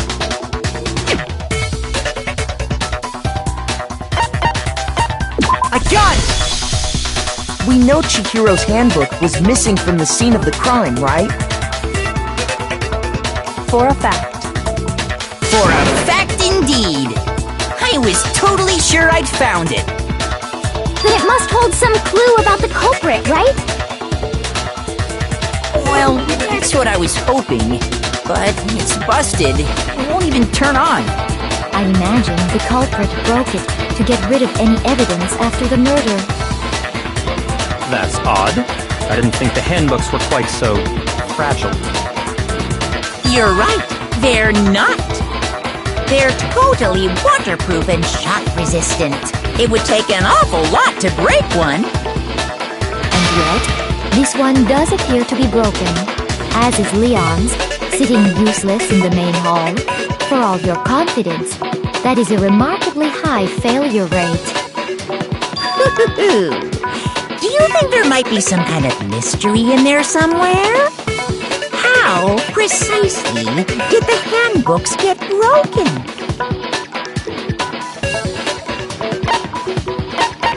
I got it! You already told us before that the handbook has one weak point, didn't you? You remember that? Sure, maybe I let that slip, but I never told anyone what the weak point actually was. But if the handbook is supposed to never break, and two of them broke in quick succession, then we can only assume that someone's figured out its weakness. You know what the weakness is, right, Monokuma? So, what is it? You're asking me? I think it's a necessary piece of information if you want this to be a fair trial. But if I tell you, and someone else decides to copy it, that would be very not good. Just tell us already! Why would we want to break our own handbooks? Oh well, I have a weakness for pushy demands. But you're sure you won't follow their example? Then allow me to make a special announcement. The weak point of my cutting-edge e-handbook is... when it's exposed to high temperatures for too long, it will suffer a meltdown and totally break! I flippin' knew it! You knew it? Yeah, 'cause I found the handbook laying on the floor of the sauna. The temperature in the sauna can reach over 200 degrees. Strange how you don't get burnt, huh? It's because as your sweat evaporates, it creates a cooling layer of air around your skin.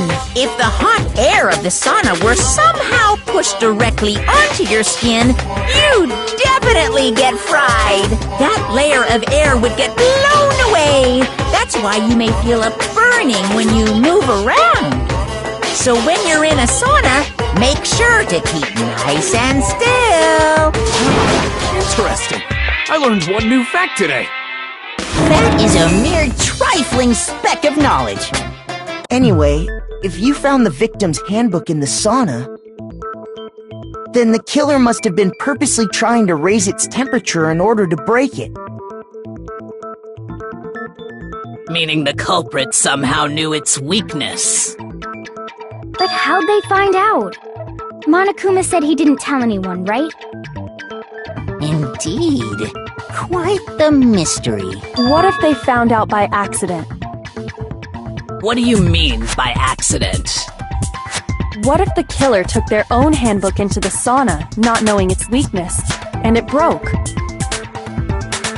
They'd realize it was broken, of course, and it wouldn't be hard to figure out why. And once they had Chihiro's handbook, they knew they had an easy way to dispose of it. I won't say it's not possible, but who would have done something like that? I don't know of anyone who took their handbook into the sauna. I might know someone who did. Whoa! Seriously? I think the one who may have taken their handbook into the sauna was...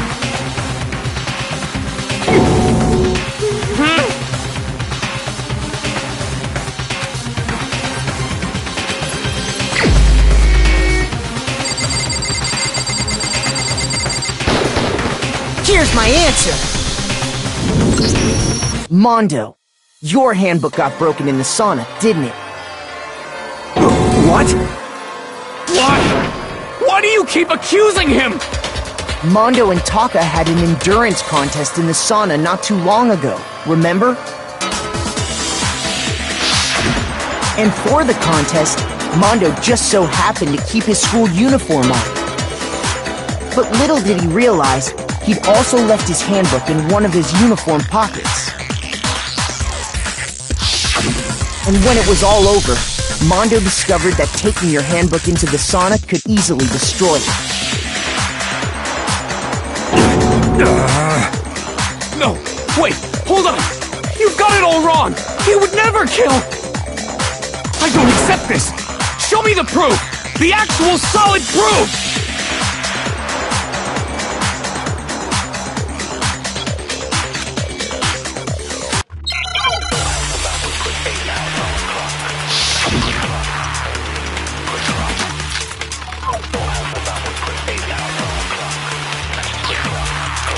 Let's test Makoto's assertion. If what he says is correct, then Mondo, you broke your own handbook. In other words, if Mondo's handbook is actually broken, then that proves that what Makoto says is right. Well, my goddamn handbook works just fine! See? Look! Makoto was wrong after all! Mondo wouldn't hurt a fly!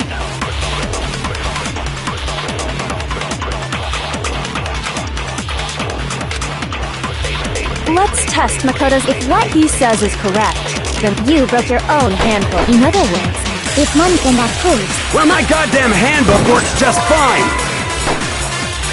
See? Makoto was wrong. Mondo wouldn't hurt a fly! Let's test if what he says you broke your own. In other words, if then that proves. Well, my goddamn handbook works just fine! See? Look! Makoto was wrong. Mondo wouldn't hurt a fly!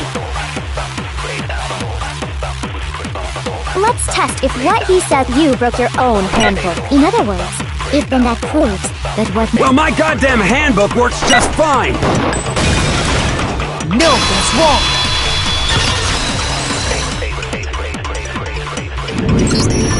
Mondo, the handbook you have right now, is it really yours? The fuck is that supposed to mean? The broken handbook that was in the main hall. Isn't that one actually yours? What the heck are you talking about? What I mean is, I think Mondo swapped his handbook out for one that actually works. I think he took Leon's handbook and replaced it with his own. After all, Monokuma said himself that Leon's handbook never should have broken. That's right!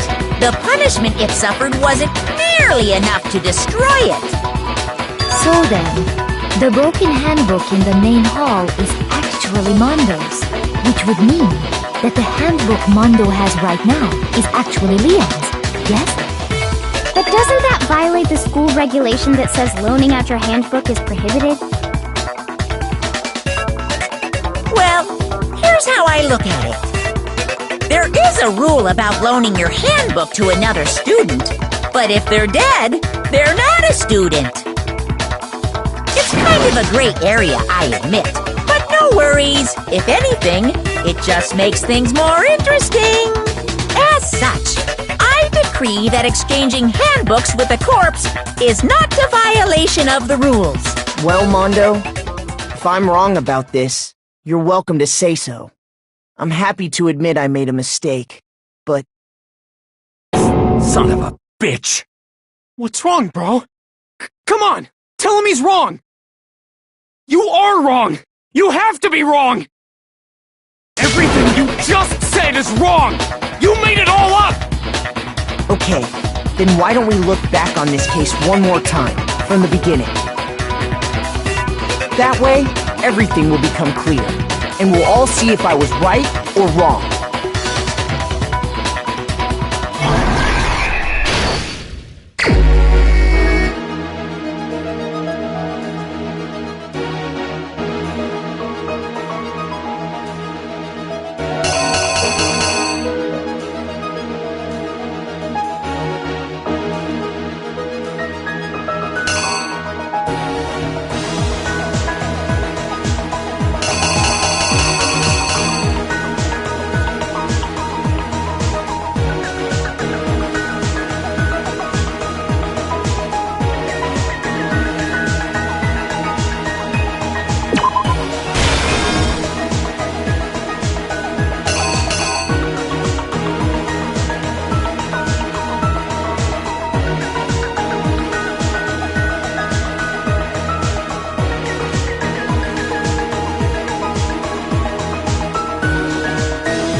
killer is you!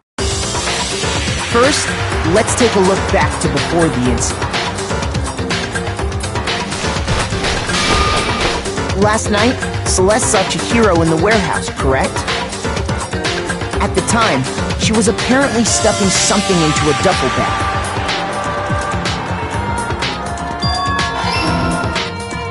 That something was a blue tracksuit. You can confirm this, right, Celeste?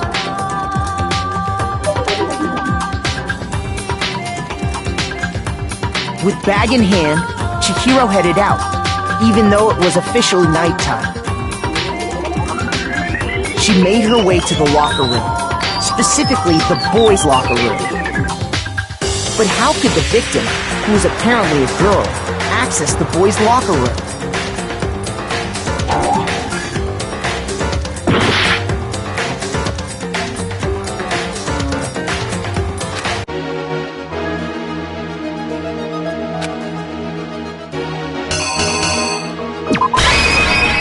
Here's exactly what happened. With bag in hand, Chihiro headed out. She made her way to the locker, but how could... Simple. Because she was really a he, which is why he was able to use his own e-handbook to gain entrance to the boys' locker room. Once inside, he met with someone there. And the person he met was the one who killed him.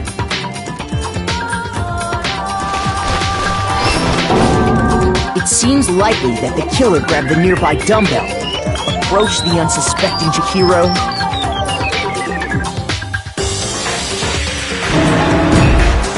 and attacked him. And that's where the bloodstains on the poster and carpeting in the boys' locker room came from.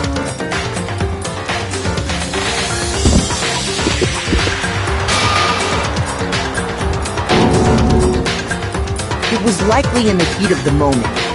The body was arranged, but the murder itself felt unplanned.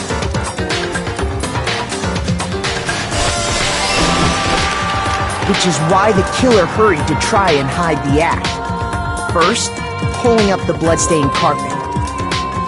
Then, removing the bloody poster.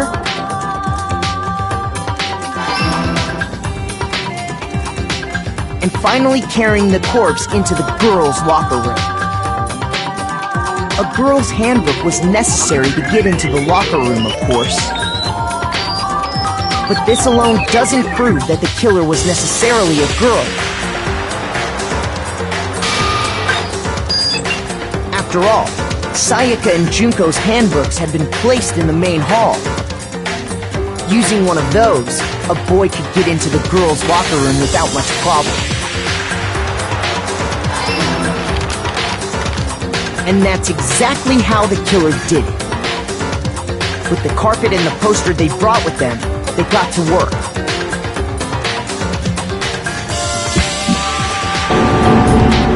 They changed the layout of the boys' and girls' locker room in what you might call a crime scene switch. That could have been the end of things, but no. Byakuya discovered the body and decided to intervene in the situation, making things even more complicated. So, after stumbling on the crime scene, he went and grabbed the extension cord from the library, and then he got to work. He used the cord to string up Chihiro's lifeless body.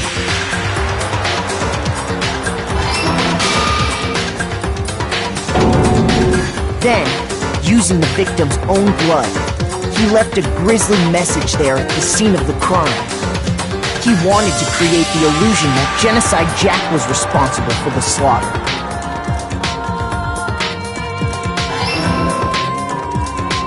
And around the same time that Byakuya was putting together this facade,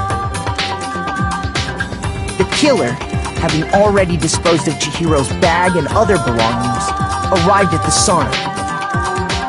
There, they planned to destroy the last piece of evidence, Chihiro's handbook.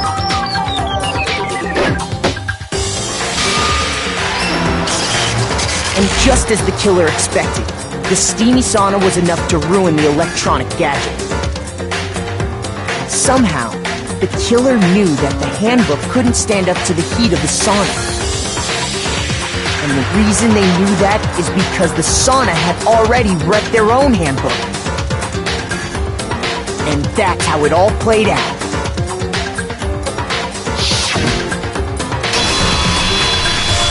Isn't that right, Mondo Arata?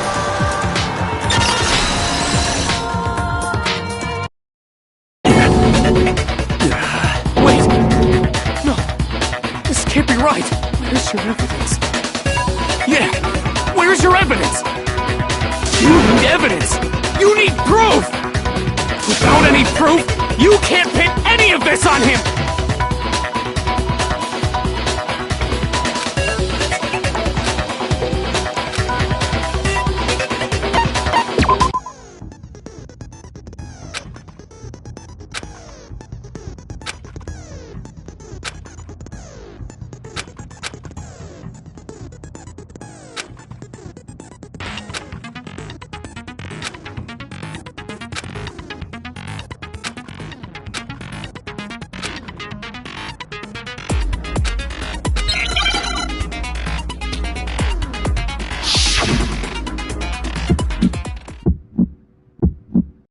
Show me some evidence! You're wrong! I won't listen! I refute you! False! Show me some evidence! I won't listen! False! I refuse to vote! Show me some evidence! You're wrong! I won't listen! I refute you! False! Show me some evidence! I won't listen! False! You're corrupt! I refuse to vote! Show me some evidence!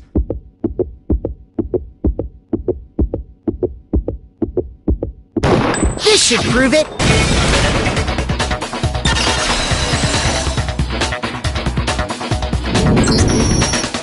Thinking so far is right, Mondo must have replaced his broken handbook with Leon's.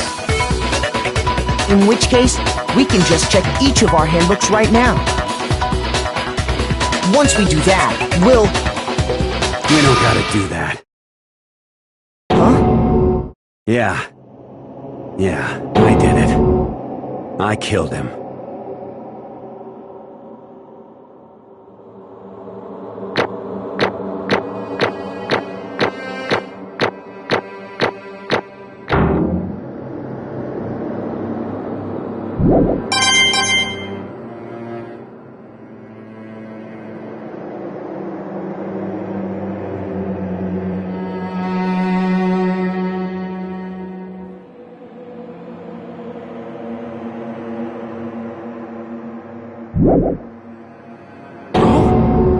Bro!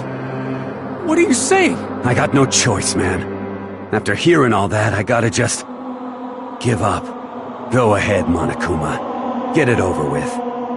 Ask for the goddamn verdict. Roger that! Wait! Hold on! No waiting! No holding on! Time for the moment we've all been waiting for!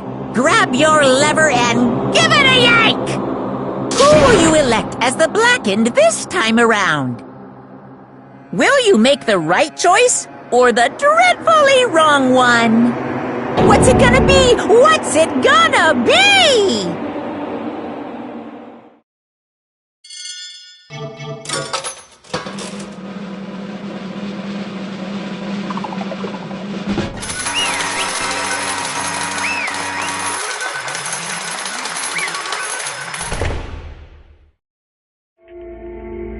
What?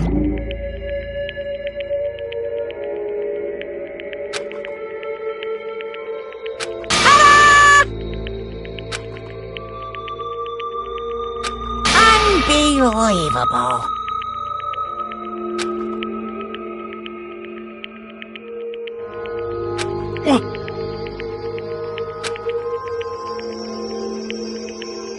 Sorry. What is this?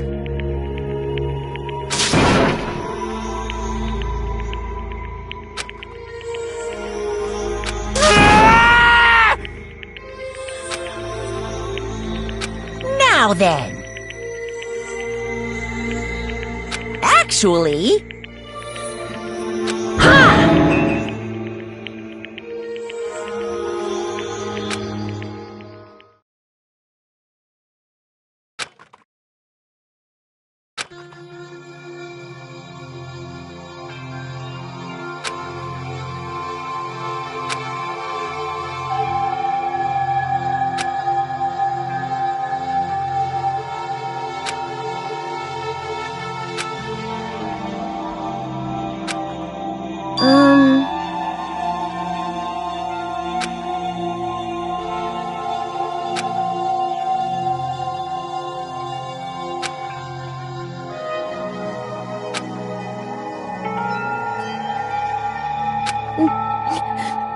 Weak.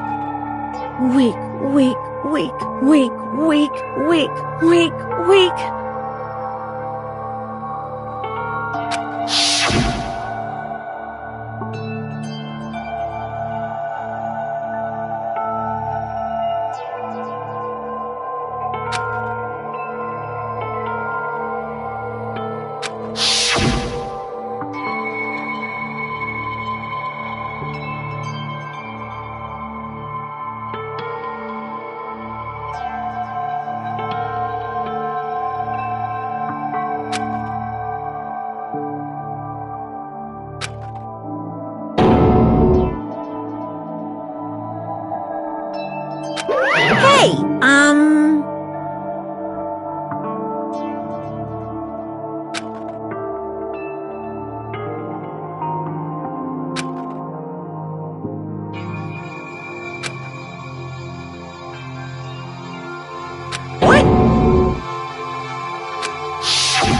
What?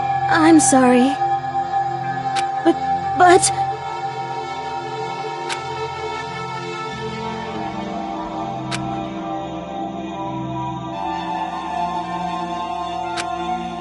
That's right. I want to change.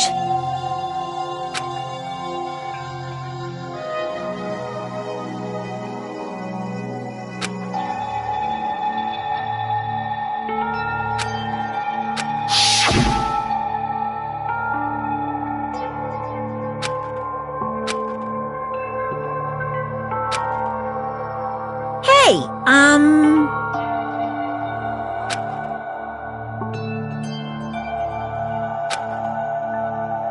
Yeah, that's right.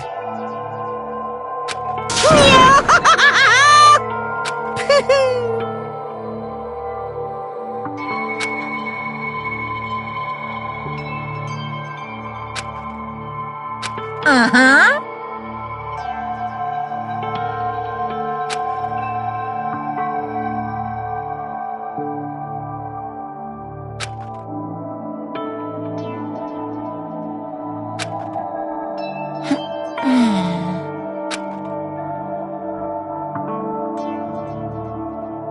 Correct.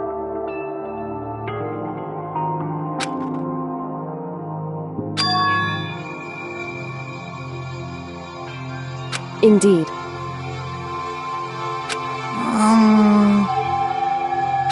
Certainly.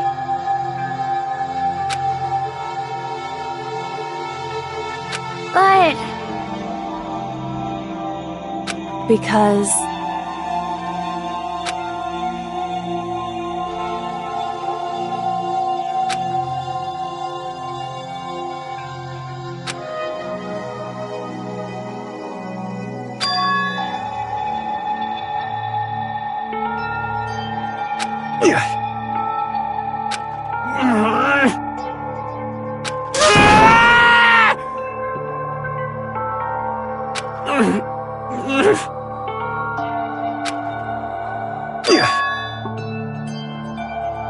I knew it.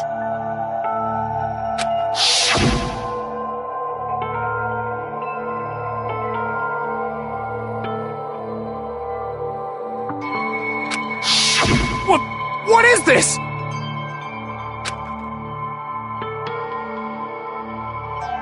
You're wrong! Don't make me repeat myself.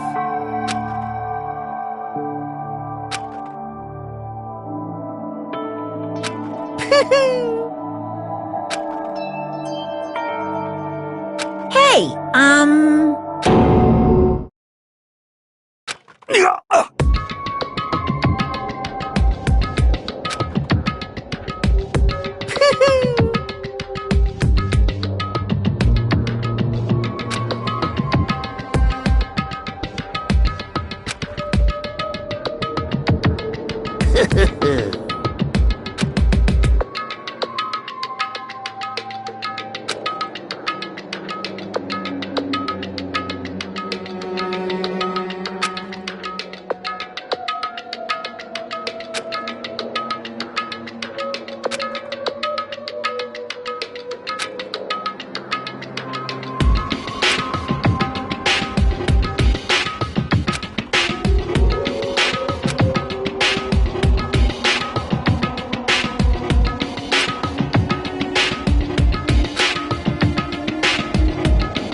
I just...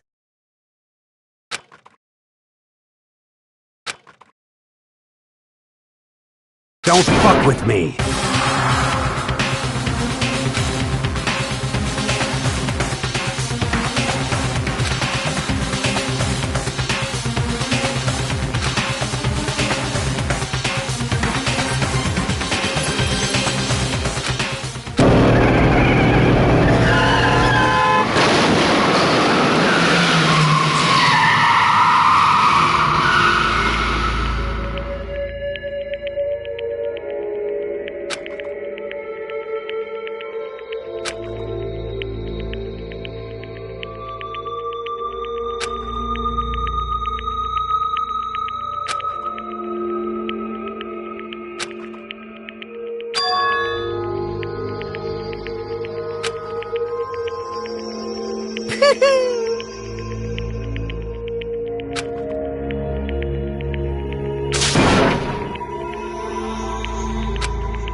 I just...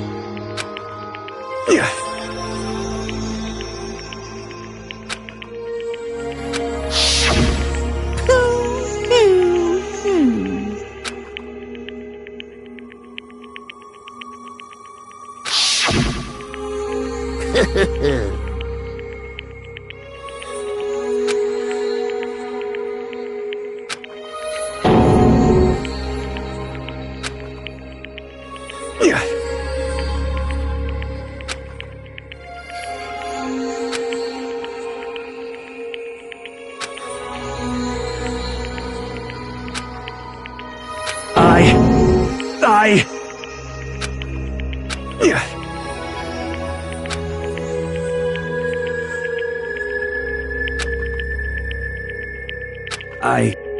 I just...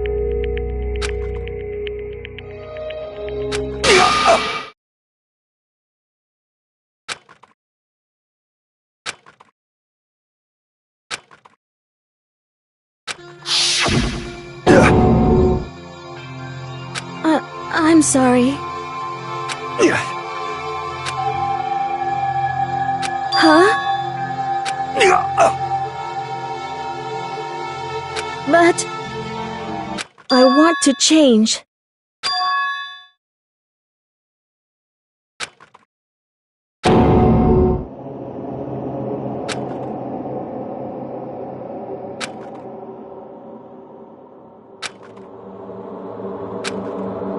You piece of...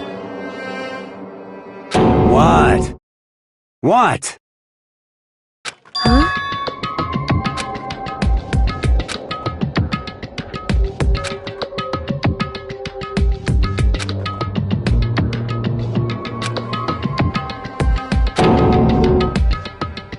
What? What? No!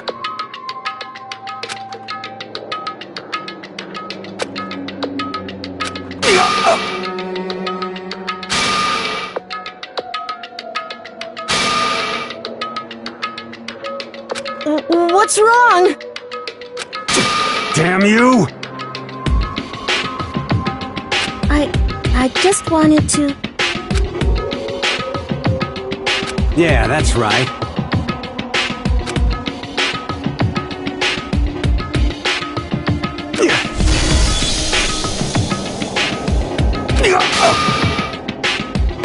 You son of a bitch!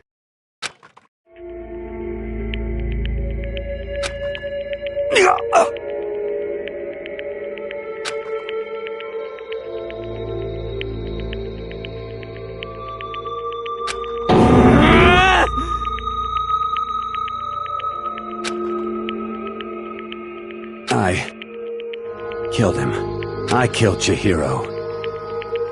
Even after all this time, I'm still just as weak as I've always been. And thanks to that, I did something I can never take back.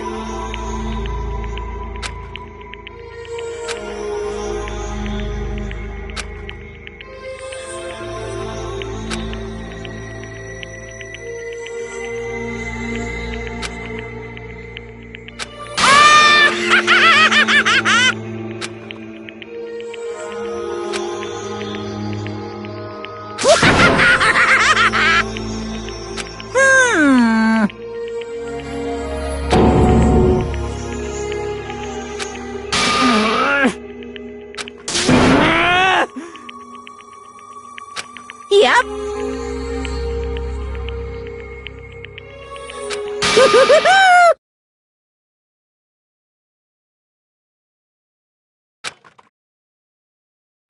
It can't be. Well now, well now, well now, well now. Ridiculous. Now then, I've prepared a very special punishment. Let's give it everything we've got. It's punishment time!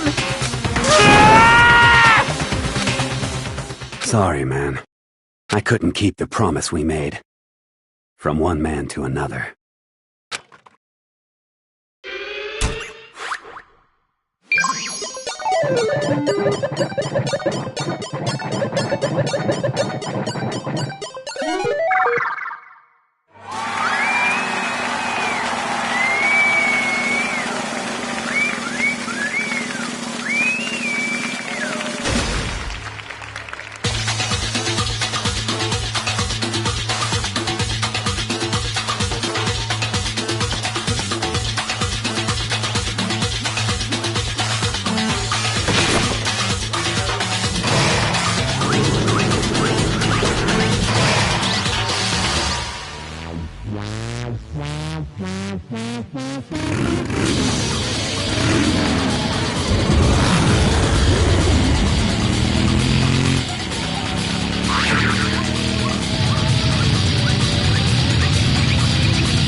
naturally.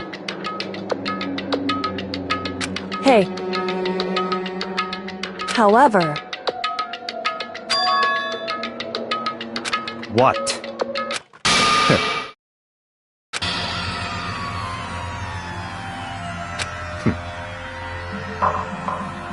Honestly. There is nothing to be done.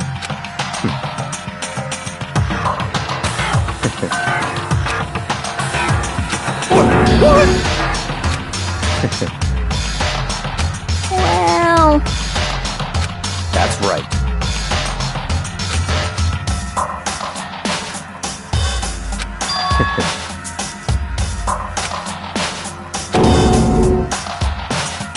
I see.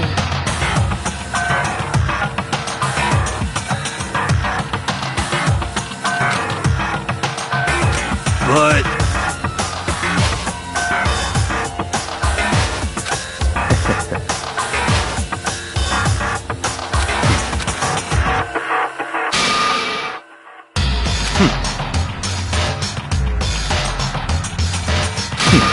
Interesting. Correct. Indeed. Hey. What's this? You...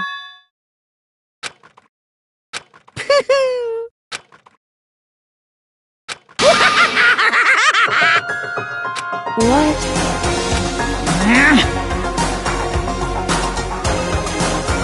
Damn. What the heck?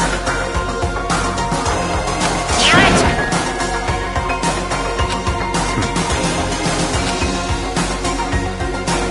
Ooh, how exciting! That's enough.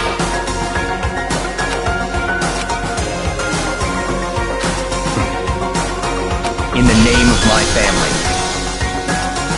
You're getting all riled up!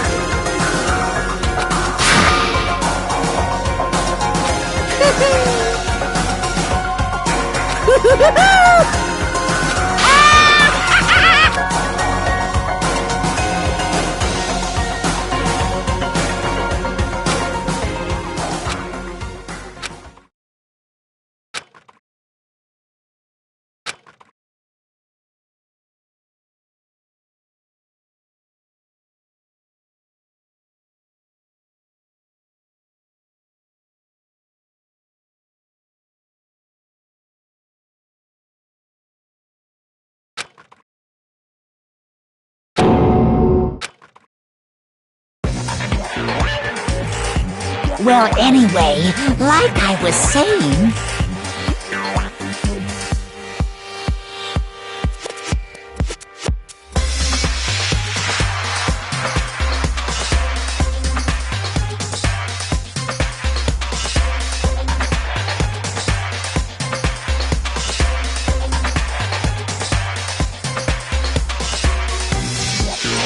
This is a pretty good spot. Yeah, a really good spot. Anyway, isn't it amazing how that girl went and killed someone before things even had a chance to get boring? Once things really get moving, it'll be like a roller coaster. There won't be any stopping it. Fear and despair charge forward at a speed nothing can hope to match. But I must admit, I'm disappointed. I went to all the pain and effort of making you part of the group, and you couldn't play your part. You do remember you were supposed to make the first move, right? Well, no biggie. Nothing we can do about it now. So just do your best to make things more exciting from now on, okay? After all, that's what everyone wants to see. As long as you don't want to know my measurements, fire away!